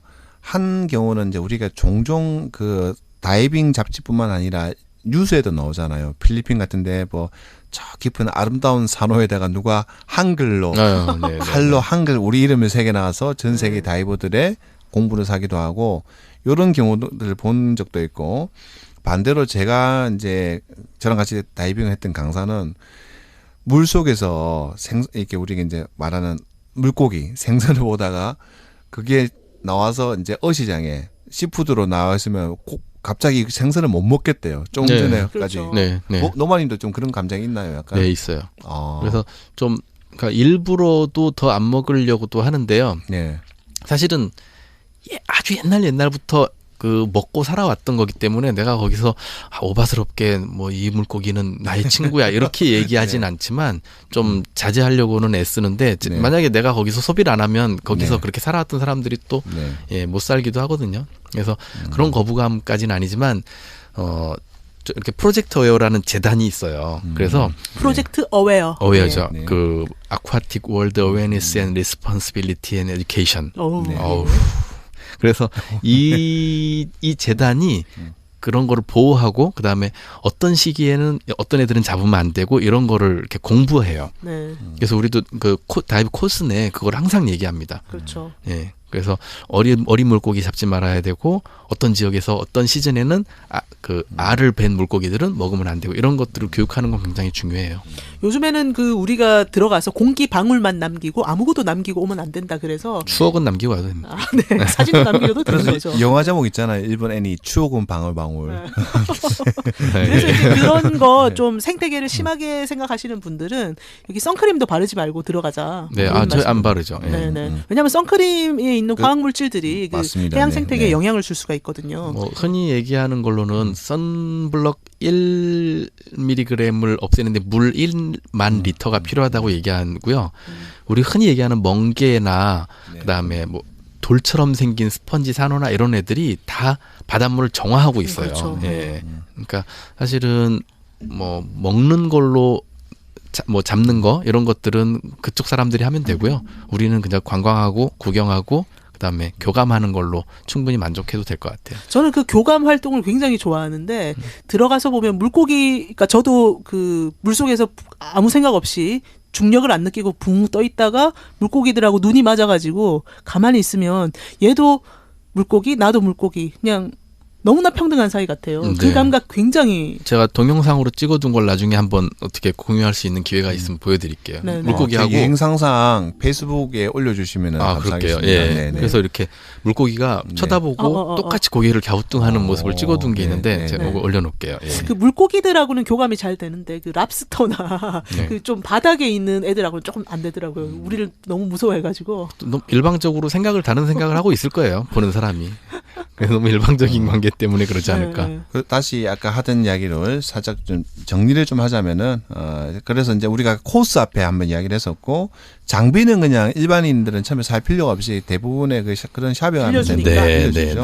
빌려주고 그다음에 이제 푸켓 같은 경우에 이제 우리가 그 다이빙을 할 수 있는 포인트가 대부분 이제 하루 데이 트립 그러니까 아침에 우리가 출발해서 푸켓 앞에 보면 섬이 많이 있잖아요. 뭐 라차야이, 라차노이, 샥포인트, 킹크루저, 그다음에 피피 주변에 비다녹, 비다나이 뭐 이런 데들. 고동마이. 네, 고동마이도 있고요. 그런 섬들에 갔다 오는 데이 트립이 있고 그다음에 또 해변에서 이렇게 또 걸어서 들어갈 수도 있죠. 네, 비치 네. 다이빙. 네. 그래서 보통 초급 다이버들은 그 네. 데이 트립을 타고 나가기에는 조금 버거울 수도 있고요. 네네. 이제 태국이 시즌이 시작이 돼요. 지금부터 비치에서 오픈워터 다이버 코스를 시작할 수 있어요. 네네. 그러니까 해변의 파도가 점점 줄어들고 네. 지금부터가 이제 해변이 좋은 때입니다. 그럼 이제 장비를 다 착용하고 해변 걸어가죠. 예. 네. 그래서 아주 매력이 있어요. 이게 네. 보트 다이빙도 좋지만 해변에서 다이빙하면 네.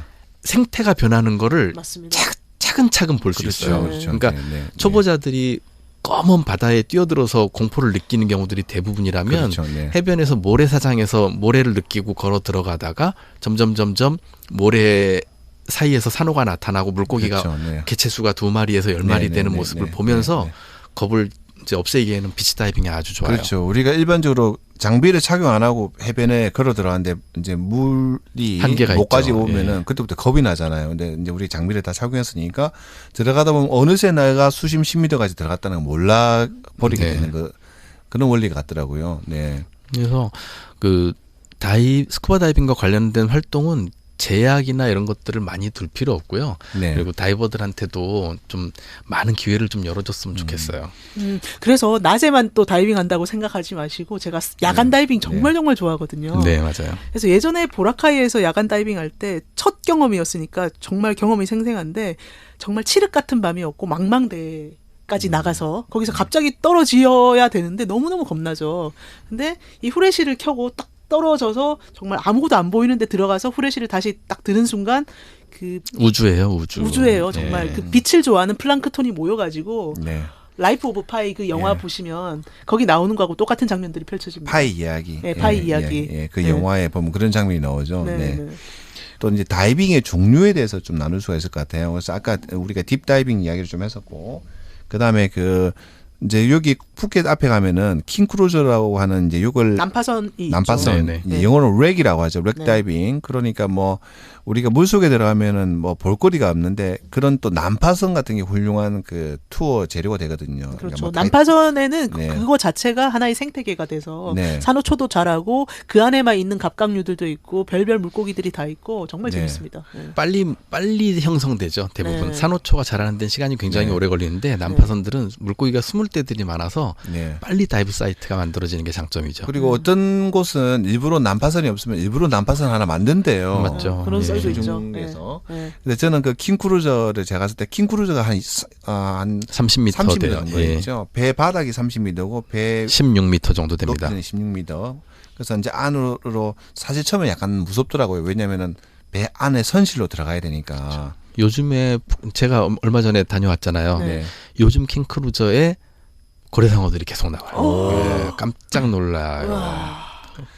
대단한 일입니다. 여러분 고래상어 정말 보기 힘듭니다. 근데 저는 킹크루저에서 아직도 인상적으로 잊혀지지 않는 게 이제 배니까 그 원래 킹크루저가 푸켓과 어디를 PP를 오가는 배였죠. 전기 예. 여객선인데 여객선인데 침몰했죠. 네. 아마 그 아네모네 리프를 들이받고 침몰했는데 네. 거기에 대한 뒷얘기가 많아요. 네. 이게 일부러 그랬다. 예, 뭐 보험금을 타기 위한 왜냐면 선장이 실종됐거든요. 어. 그래서 보험금을 타기 위한 뭐 사기극이다 아니다 이런 얘기도 있는데 어쨌든 네. 우리한테는 좋은 그렇죠. 예, 우리는 뭐 감사히 볼 거리가 뿐. 됐죠. 뭐. 네. 근데 저는 그래서 그 킹크루즈에서 너무 인상적이었던 게 뒤쪽에 갔더니 배의 뒤쪽에 있던 화장실이 있는데 화장실에 누가 살고 있는 거예요. 화장실 변기, 수세식 변기 있잖아요. 네. 좌변기. 네. 좌변기 안에 누가 살고 있냐면은 이제 곰치가 살고 있는 게 모레이가. 네, 맞아요. 모레이가 이제 약간 그 우리 장어가라고 해야 되나요? 거기. 네, 맞습니다. 예, 일이죠, 일. 예, 그래서 긴 장어가에 모레이가 거기서 자기 집으로 삼아서 살고 있는 거예요. 그런 것들이 너무 인상적이었습니다. 그렇죠. 네. 그 다음에 이제 우리 아까 어드밴스까지만 하더라도 즐길 수 있는 것 중에 하나가 또 조류 다이빙이 있잖아요. 여기 이제 일반 청취자들이 좀 이해가 잘 안 될 텐데 바닷속에 우리가 조류가 있잖아요. 물속에서 흐르는 조류. 네. 그래서 뭐 보통 우리 지구 안에 이렇게 네. 대양 조류가 기본적으로 존재하고요. 지형에 따라서 그 지형 안에서 물이 움직이기 때문에 조류는 어디에나 존재해요. 그리고 그 우리 다리 차고 빠지면서 이렇게 조수간만에 차도 생기고 지역마다 다른데 그 조류를 잘 이해하면 충분히 재밌을 거고요.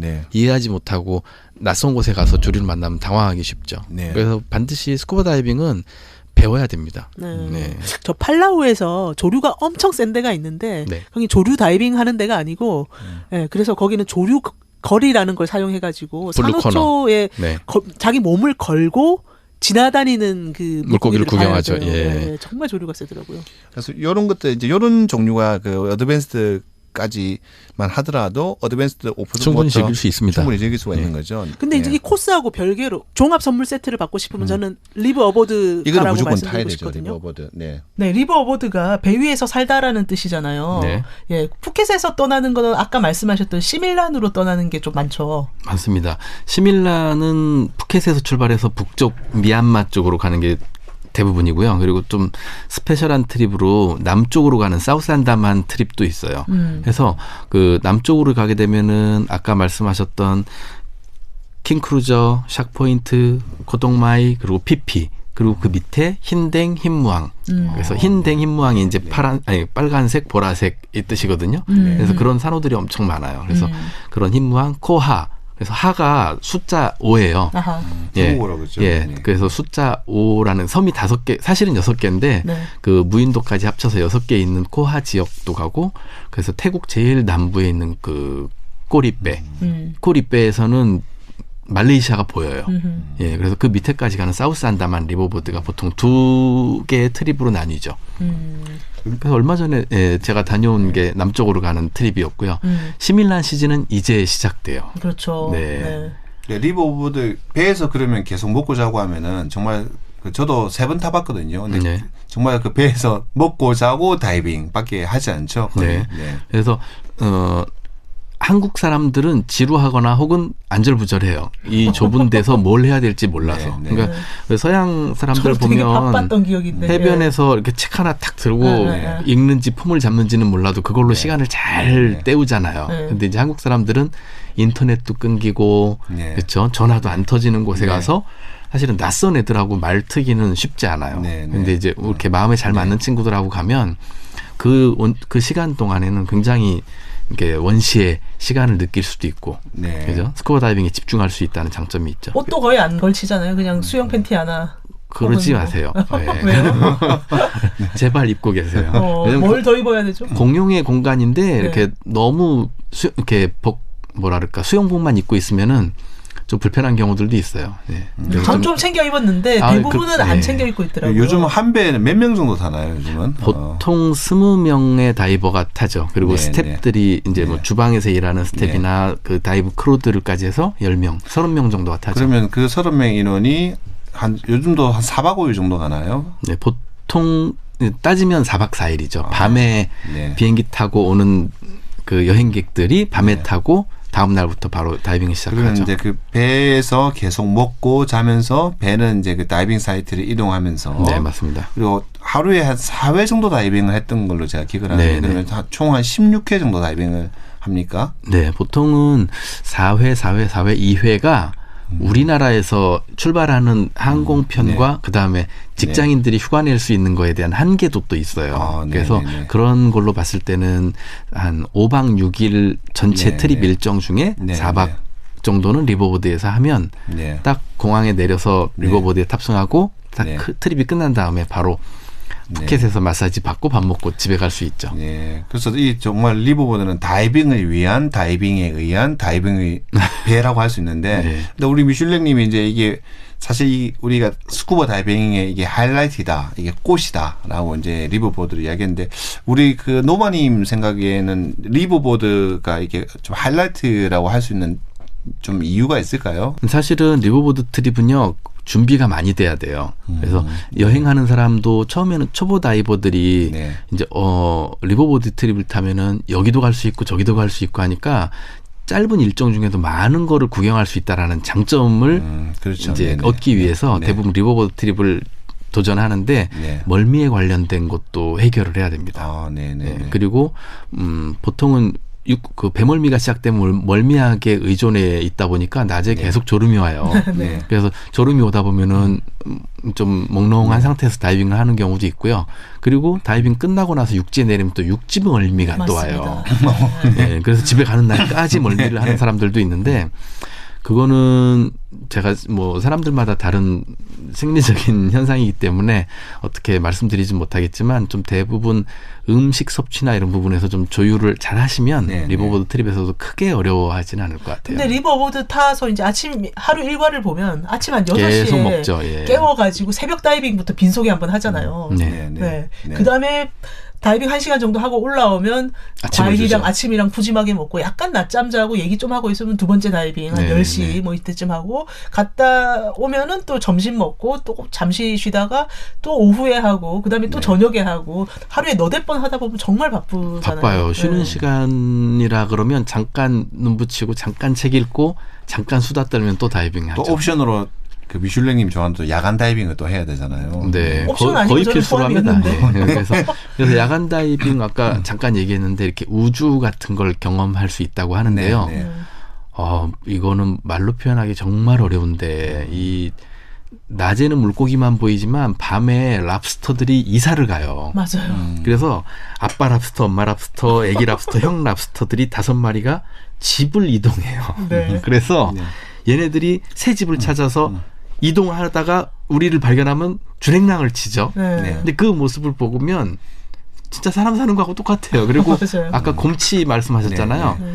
곰치가 많이 자라요, 갑자기. 그래서 얘네들도 자기 몸집에 맞는 굴을 찾아서 이사를 가야 돼요. 네, 네. 근데 밤에 그러니까 곰치라는 애들이 뭔가 어디 숨어가지고 머리만 내밀고 있는 그렇죠. 애들이거든요. 예. 그래서 이 곰치가 이사를 가는 그 모습들이나 그리고 성게들도 이렇게 다 가시만 있는 게 아니라 그 가시 사이사이에 보면은 이 촉수 같은 네, 애들이 네, 있죠. 네, 네. 얘네들끼리 서로 발을 붙여서 한 20-30마리가 단체로 이동을 합니다. 네. 근데 이런 거는 밤에만 볼 수 있어요. 그리고 수초들도 네. 낮에는 그냥 눈에 안 들어왔는데 밤에는 뭔가 막 마녀 머리카락처럼 나부끼면서 네. 별별 게 다 보이더라고요. 그거는 네. 제 생각은 좀 다른 게 네. 밤에는 보이는 게 랜턴으로 비춰진 것밖에 없으니까 그걸 보신 거예요. 낮에도 그래요. 다만 이 플랑크톤들이 네. 우리가 손으로 이렇게 휘저으면 플랑크톤들이 거기에 반응을 해서 반짝반짝하고 네. 만화에 나오는 그런 불빛을 내죠. 그래서 이렇게 부채산호 같은 큰 그 부채산호에다가 손으로 툭 건드리면 우주에서 빛나는 것처럼 정말 반짝거리는 그렇죠. 거를 봐요. 그래서 그 여자 다이버들이 물 속에서 울어요. 흐느껴요. 근데 그게 무서워요. 네. 막 울어요. 그러다가 물 들어오지 않습니까? 마스크로? 뭐 그럴 수도 있겠죠. 왜냐하면 근데 정말 멋져요. 그렇죠. 물속에 네. 우리 흔히 일반인들은 물속에서 소리가 안 들린다고 생각하잖아요. 근데 사실은 물속이 공기보다 소리가 더 잘 그렇죠. 들리죠. 예. 그러니까 공기에서 1초에 우리 1음파가 1초에 340m를 가나요? 소리가. 근데 물속에서는 제가 더 빨리 가는 4배 정도 빠르죠. 4배 정도. 예. 그러니까 물속에서 밤에 블라고도 바짝바짝한데 옆에서 너 우후 하면 저도 좀 네. 약간 무서울 것 같아요. 그리고 물고기들이 사는 소리가 들려요. 이렇게 네. 그 우리 앵무고기라고 하는 것들이 네. 이렇게 산호 갉아먹는 사각사각 하는 아하. 소리부터 네. 이렇게 작은 그 물방울 이렇게 깨지는 네. 소리라든지 이런 것들이 들리죠. 근데 그거는 사실 어디에서도 좀 경험하기 힘든 제가 거죠. 이제 그 한 번도 다이빙을 안 해보신 분들에게 이제 이런 수중 생태계를 가장 쉽게 정말 잘 이해할 수 있고 잘 묘사했던 영화를 하나 추천해드리고 싶은 거는 디즈니에서 나온 니모를 찾아서라는 애니메이션 네, 있잖아요. 맞습니다. 그거 이제 제가 그 다이빙을 하고 나서 보니까 뭐 이제 그랑블루나 이런 거는 바다 속이 아름답게 그려졌지만은 이제 수중에 사는 그런 여러 가지 다양한 동물들이 안 나오잖아요, 생태계에. 근데 니모를 찾아서 보니까 정말 캐릭터들이 다이빙에서 살아 본 거 있죠. 예. 거의 비슷하더라고요. 네. 니모. 아주 네. 연구를 열심히 해서 만든 애니메이션이에요. 정말 잘 만들었더라고요, 니모를 찾아서. 네. 그 예전에 꽃다보였나 어디서 다이빙할 때 니모 사는 스팟을 또 다이버들이 너무나 네. 아끼고 사랑하면서 네. 거기 가서 니모 정말 작잖아요. 네. 근데 그 새끼 3마리 보려고 사람들이 10몇 명이 줄을 서가지고 한 몇 네. 초씩 보고 네. 또 가고 이러더라고요. 오키나와에 가면요. 예. 니모들도 사실 종류가 많아요. 네. 그래서 이렇게 클라운 아네모네 피쉬도 네, 있고 그렇죠. 스컹크 아네모네도 네, 있고 네, 한 종류들이 네, 한 네. 10가지 정도 되는데 한 니모 집이죠. 아네모네 요 산호죠. 아네모네 네, 리프 네. 안에 니모가 6종이 살아요.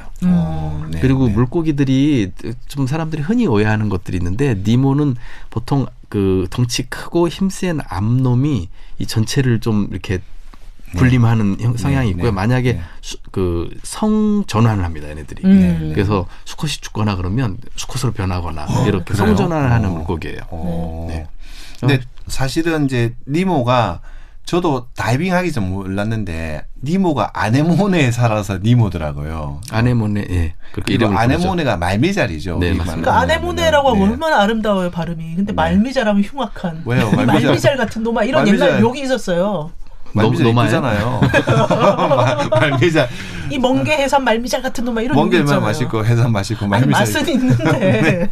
네. 근데 이제 이 리버보드를 제가 타보니까 좋은 게 우리가 아무래도 우리가 등산을 하면은 쉽게 말씀드려서 우리나라에서 뭐 이제 서울에서 등산하면은 근처에 뭐 도봉산이라든지 뭐 북한산도 좋지만은 한 번은 우리가 좀 큰 산에 한번 가보고 싶잖아요. 우리나라에도 뭐 지리산이라든지 지리산 종주를 한번 해보고 싶다는 그런 마음이 드는 것처럼 리버보드도 타보면은 데이트립으로 다녀오는 것들도 사이트들이 좋지만은 좀 한 번쯤은 저 멀리 나가서 정말 사람이 없는 망망대해에서 한번 다이빙을 해보고 싶더라고요. 그리고 가보면 다이빙 사이트들이 굉장히 다양하고 그리고 이제 우리가 흔히 다이버들이 제공하게 생각하는 시계라는 거 있잖아요. 물속에 들어갔을 때 몇 미터까지 시야. 예.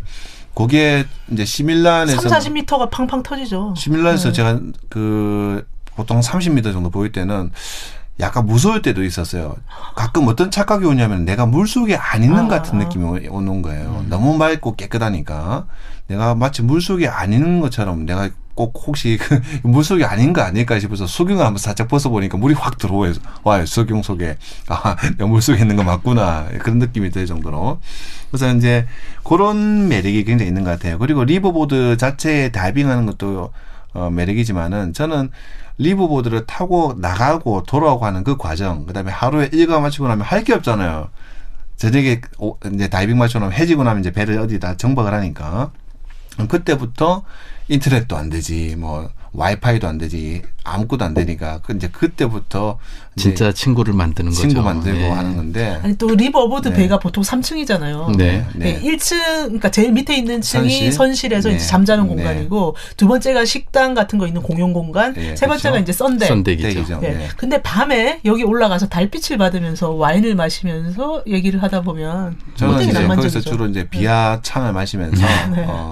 그래서 휴대폰을 습관적으로 들고 있게 하는 지금 이 세상에 살고 있는데 거기서는 내려놓게 할 수 있는 아주 좋은 기회가 그렇죠. 생기죠. 신호가 안 트시니까. 예, 그리고 그 이제 못다 나눴던 얘기들도 할 수 네. 있고요. 그래서 뭐 제가 보면은 그 리버보드 트립은 아까 뭐 종합 선물 세트다 다이빙의 다양한 걸 네, 경험할 네. 수 있다라고 했지만은 사실 생각할 수 있는 시간을 많이 주는 네. 아주 네. 좋은 그런 것들도 있죠. 네. 네.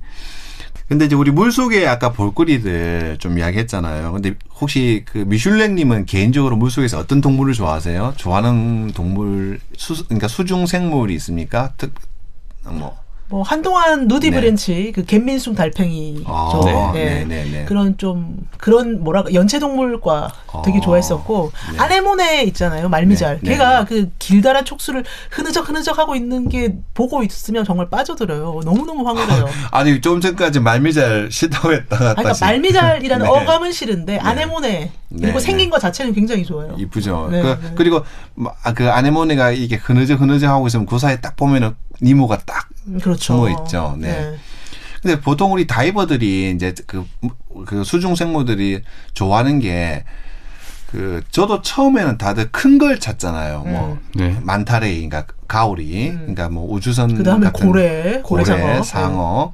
근데 이 다이빙을 또 오래 한 사람들은 작은 이상하게 거 또 좋아합니다. 작은 걸 찾더라고요. 네. 해마, 그다음에 뭐 무슨 피시죠? 파이프, 그렇죠. 코스트 파이프시. 코스트 파이프 피시. 왜냐면 근데 걔네들이 귀해요. 귀하죠. 그리고 네.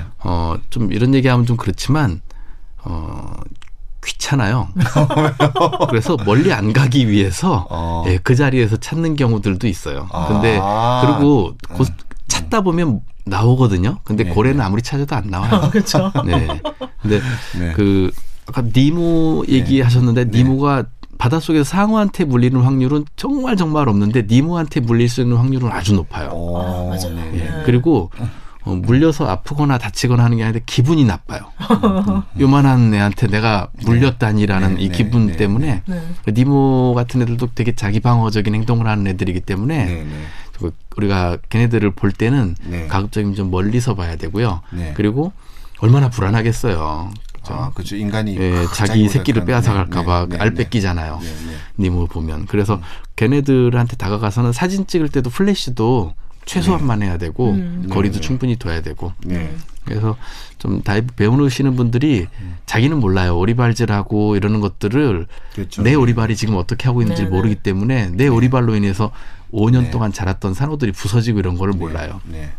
그래서 두 분도 얼른 다시 리뷰를 받아서 스킬 네. 업하시길 바랍니다. 장비가 썩고 있습니다. 네. 제 근데- 거는 이미 써왔어요. 네. 근데 저는 이제 다이빙 하기 전에 몰랐는데 저는 해마가 어릴 때 이제 로봇 태권도에 보면 깡통 로봇이 해마를 물속에서 타고 다니거든요. 그래서 저는 해마가 물속에서 크기가 엄청 큰 줄 알았죠. 엄청 큰 줄 알았어요. 근데 해마가 실제로 그 수중에서 보고 너무 작아서 놀랐어요. 귀엽죠. 이게 사람 새끼 손가락만 손가락만 하죠. 하잖아요. 그래서 그것도 놀랐고 그래서 이제 수중 생태계도 보면은 큰 거를 좋아하는 파워가 있고 그다음에 미니멀한 굉장히 작은 거를 막 네. 찾아다니는 항상 보면 이게 어디서 다이버들이 막 모여 있어서 막 머리를 다 대고 있으면 다 그런 거 보고 있잖아요. 뭐 그렇죠. 고스트 파이프 빛이라든지 일본 다이버지요. 네. 예. 일본 다이버들은 혹시 미니멀한 네. 거 좋아하고 네. 근데 일본 다이버들은 표가 나요. 막 그 수트를 빨간색도 입고 네. 참 컬러풀하더라고요.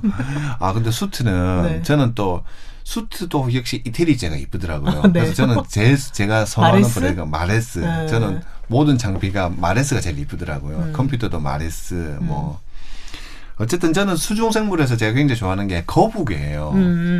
태국에 가면 거북이가 굉장히 많거든요. 네네. 물속에서 거북이 보면 너무 이쁘잖아요. 보면은. 맞습니다. 거북이가 네. 사실은 요즘에 그 개체수가 굉장히 많이 줄고 있어요. 네. 해변에 가서 알을 낳아야 되는데 해변에는 리조트가 불을 밝히고 있어서 그렇죠. 거북이들이 알 낳을 곳이 없어요. 네. 그래서 요즘에 거북이 개체가 많이 줄고 있어서 네. 말레이시아 시파단 지역에 가면 거북이 보호 구역을 만들어 놓고 네. 그 알을 지켜주고 새끼가 네. 만들어질 수 있도록 돕고 네. 있어요. 네. 근데 다이버들이 거북이를 관찰하고 구경할 때 좀 주의해야 될 거는 네. 따라가는 거예요. 아. 거북이들은 필요할 네. 때 올라가서 수면에서 숨을 쉬고 내려와야 되는데 그쵸, 다이버들이 따라가면 그 길을 막고 아. 걔네들도 숨이 가빠지는 일이 생기는 거죠. 그렇죠. 네. 예, 그래서 거북이 관찰할 때는 절대로 이렇게 따라가지 않고 보는 게 중요하고요. 예, 만지지 않아야 되고. 근데 원래 야생동물에게는 이제 전 세계적으로 수중이나 뭐 어디나 하여튼 뭐 수상이나 아니면 지상이나 야생동물에게는 이제 우리가 모기를 주지 말라는 게 전 세계 네, 공통적인 네. 룰인데 이제 그때 제가 그 리버보드에 탔을 때 거북이가 오더라고요 보니까. 저 히밀란 섬에서 그죠 예. 오죠. 오면은 배추잎 같은 거 주죠. 배추잎 같은 거 예. 주고 그다음에 제가 그때 처음 봤던 게 이렇게 주시라고 하는 이야기가 아니라 거북이가 바나나를 정말 잘 먹는 거예요. 네. 바나나를 요만큼씩 이렇게 잘라서 이렇게 주고 하면은 정말 바나나를 맛있게 거북이가 먹고 너무 귀여워요 거북이가 보고 있으면은 그래서 그 한 다른 그러니까 태국 현지 이제 스텝이에요. 다이버는 아니고 스텝이 이제 물속으로 수경만 깎이고 들어가더니 이게 물속에서 이제 바나나를 조금씩 거북이에게 꼭 그 아이에게 그 젖병을 물듯이 조금씩 떼서 주니까 거북이가 너무나도 해맑은 표정으로 이 바나나를 조금씩 깨물. 해맑은 표정은 뭐예요? 표정이 그러게. 네. 왜 거북이도 이쁘잖아요 보면은. 네. 네, 좋은 일이 아닙니다. 아무튼 좋은 건 아니죠. 네. 주면 안 되죠. 이번에 좀. 네. 그래서 네. 요즘에 뭐 고래상어나 이런 애들을 네. 이렇게 관광 상품으로 파는 필리핀 어느 지역이 있어요. 근데 고래상어는 원래 1년 중에 20일 이상 한 곳에 머물질 않아요. 근데 거기서 매일매일 먹이 새우를 주니까 집에 안 가고 여행을 안 하면서 거기 머물고 병이 걸리고 그래요.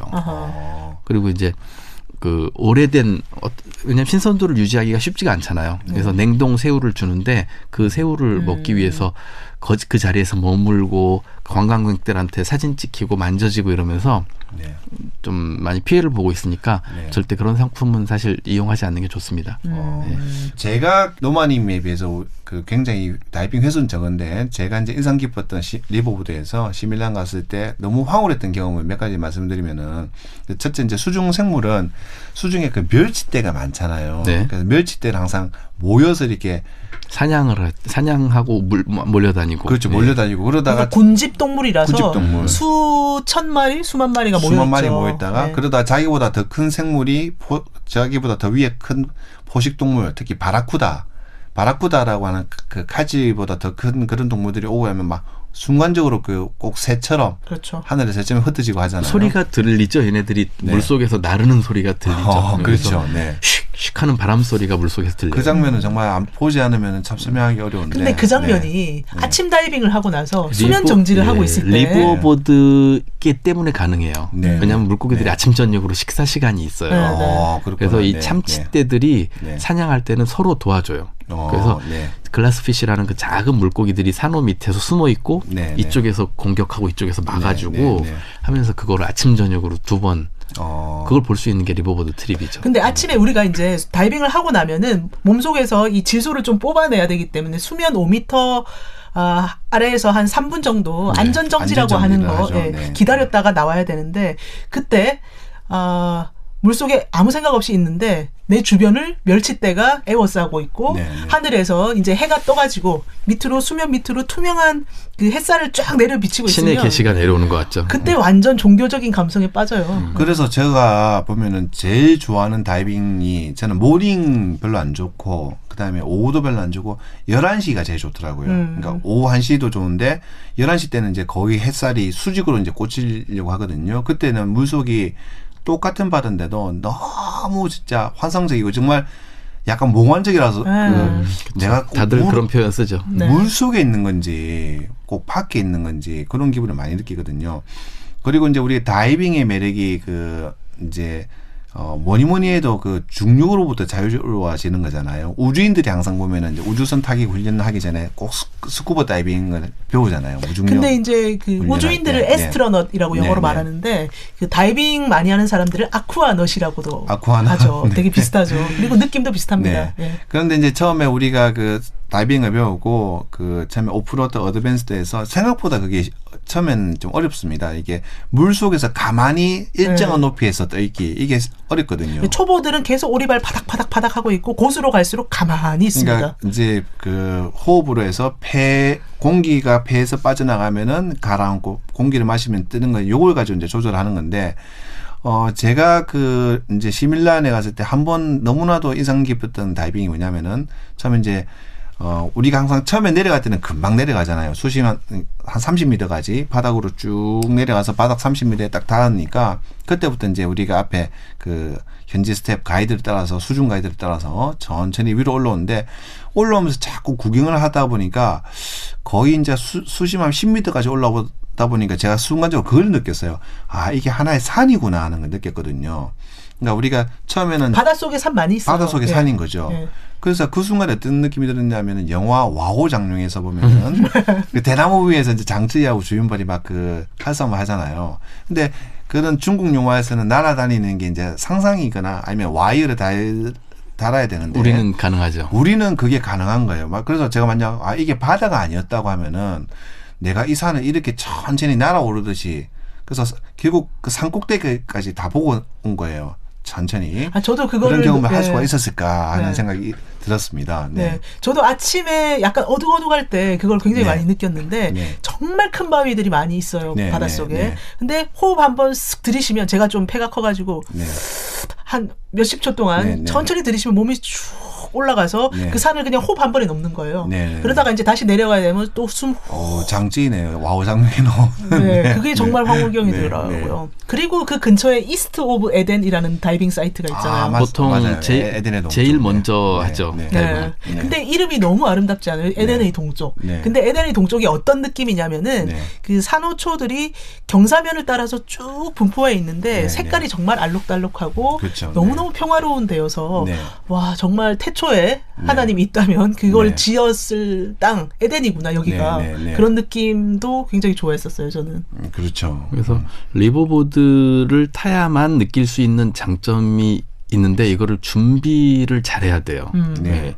그래서 여행할 초보 다이버들이 제일 많이 걱정하는 게 멀미는 어떻냐라는 걱정도 하고 비용도 물어볼 거고. 다 대답해 주시죠. 그렇죠? 그럼. 네. 그래서 대부분 리버보드 트립을 준비할 때는요. 초보 자격증 코스는 다 끝나고 네. 어드밴스 다이버까지 끝나면 좋고요. 근데 네. 어떤 트립의 경우는 어드밴스 코스를 거기서 할 수 있어요. 네, 네. 거기서 왜냐하면 조류 다이빙, 네, 뭐 네. 야간 다이빙 다 할 수 있으니까. 그래서 푸켓에 있는 지금 우리 한인 네, 그 네, 네. 우리처럼 심취해서 다이빙 하다가 눌러앉은 다이빙 네, 강사들이 많아요. 그렇죠. 그래서 네. 그 친구들한테 이렇게 연락을 해서 리버보드 트립을 예약하고 그리고 이제 가방 하나만 싸면 얼마든지 떠날 수 있어요. 대신에 그 지금부터 이제 성수기가 시작하면 전 세계 다이버들이 그쪽으로 다 모이기 때문에 네. 스케줄을 얼른 예약해야 됩니다. 그리고 이제 배 스케줄은 사람들을 내려주고 하루 쉬었다가 또 출발하는 스케줄이기 때문에 내가 원할 때 타지 못하는 수도 있습니다. 그렇죠. 네, 그래서 리버보드 트립 스케줄을 확인하고 비행기를 예약하는 게 훨씬 더 효율적입니다. 그러면 저희가 리버보드 정말 좋다고 계속 강조를 했는데 사실 다이빙 한 번도 안 해보신 분들은 처음부터 시작을 해야 되잖아요. 네네. 그러면 우리 청취자들이 하고 싶으면 뭐 근데 직장인이고 시간이 없다 그러면 노마 다이브에 전화를 해서 네. 근데 그 수영장 교육이랑 이런 거 사실 가서 하면은 푸켓에서 하루를 날리는 거잖아요. 그럼요. 아까운 휴가. 아깝죠. 네. 그래서 뭐 꼭 저희한테 올 건 아니고요. 그 네. 가까운 지역에 있는 곳을 찾아갈 수 있으면 좋아요. 그래서 아까 우리 pedi.com이라는 곳에 들어가서 각자 자기 사는 곳에서 가까운 곳을 찾아가시면 되고요. 그리고 태국에 여행 가실 계획을 세우시면은 뭐 우리한테 글 남겨주시면은 여기서 답변 드릴 수 있고. 그러니까 오픈워터는 서울에서 하고 그 다음에 이제 자기 이제 그 평상시에 네. 회사 다니면서 오픈워터는 서울에서 하고 어드밴스를 현지에 가서 하는 방법도 있나요? 뭐 그도 가능하고요. 네. 그래서 만약에 지금 시점부터 시작하신다 그러면 네. 이론 수업하고 수영장 교육은 한국에서 받고요. 그렇죠. 왜냐하면 이론 수업을 네. 그 아름다운 바다에서 하면 너무 시간이 하루가 너무 아까워요. 아까워요. 그래서 네. 바다 실습을 2회 해야 되는 이틀 해야 되는 바다 실습을 네. 태국에서 끝낸 다음에 그날 저녁에 리버보드 트립을 출발해도 돼요. 좋다. 네, 그래서 한 주말을 껴서 3일 풀로 휴가 내시면 인생이 바뀌어요. 오, 네. 네. 제가 오늘 노마님과 우리 이제 스쿠버 다이빙 그 이제 특집을 녹음을 하다 보니까 갑자기 한동안 잊고 있었던 기억이 다시 떠오르네요. 제가 태국에서 그때 스쿠버 다이빙을 이제 3년 동안 저도 3개월씩 겨울에 가서 하다가 한국에 오니까 어떤 느낌을 받았냐면 영화 그랑블루에 그런 장면이 나오거든요. 주인공이 이제 자고 있는데 저도 기억합니다. 갑자기 예. 방 안에 물이 확 맞습니다. 들어온다는 느낌. 네. 그래서 그때 한참 바닷속을 매일 들어갈 때는 어떤 느낌 받았냐면 이제 서울에 오니까 꼭 갑자기 서울시내 물이 확 이렇게 바닷물이 들어올 듯한 느낌 받았는데 오늘 지금 그 느낌을 또 받습니다. 지금 이제 오늘 집에 가서 장비를 체크해 보시고 장비를 썩고 있는 오리발과 아니 이번 겨울에 동남아 가실 거 아니에요? 네, 맞네요. 다이빙 하시면 네, 되죠. 네, 네. 네. 그렇네요. 네. 그래서 이제 그 물속에서 제가 정말 좋아했던 또 순간들이 갑자기 막 떠오르네요. 저는 그 물속에서 그 너무나도 고요했던 순간들이 너무 좋았거든요. 그러니까 우리가 사람이 늘 말을 하고 살아야 되잖아요. 근데 물속에서 우리가 말을 안 하잖아요. 말을 못 하니까 다 손짓을 하잖아요. 그렇죠. 수신호로. 네. 그리고 그 수신호로만 하더라도 충분히 물속에서 의사소통이 되잖아요. 그렇죠. 굉장히 간단하니까. 네. 그래서 그런 기억들이 막 떠오르면서 저도 꼭 스쿠버 다이빙을 올 겨울에 다시 한번 해보고 싶네요. 네. 아마 두 분처럼 네. 잠자는 자격증을 가진 청취자들도 되게 많을 거예요. 장롱. 예, 네. 그래서 네. 용기 내서 빨리 수영장으로 다 가기 바래요. 네. 그리고 스쿠버 다이빙 원래 겨울에 배워서 네. 실력을 쌓아서 봄 여름에 떠나야 돼요. 네. 근데 여름이 다가오고 수영복 꺼낼 때쯤 배워야지 하면 또 겨울이 와요. 그래서 지금 시작하는 게 제일 좋고 뭐 태국도 이제부터 아주 좋아질 때니까 네. 예, 안 놓치면 좋겠네요. 여러분이 어떻게 들으셨나 참 궁금합니다. 저는. 예. 재밌게 들으셨으면은 노마 다이브 사이트도 한번 꼭 방문해 주시고 동영상도 봐주시면 감사하겠습니다. 네, 그리고 도서관에 가서 그랑블루 스쿠버 다이빙 책도 한번 빌려보시면 되겠습니다. 네. 오랜만에 반가웠고요. 초대해 주셔서 감사합니다. 네, 다음에 또 봬요. 네. 네, 태국말로 갑자기 다음에 봅시다가 생각이 났어요. 뽀꿈마이, 뽀꿈마이, 뽀꿈마이캅. 뽀꿈마이카. This is my time.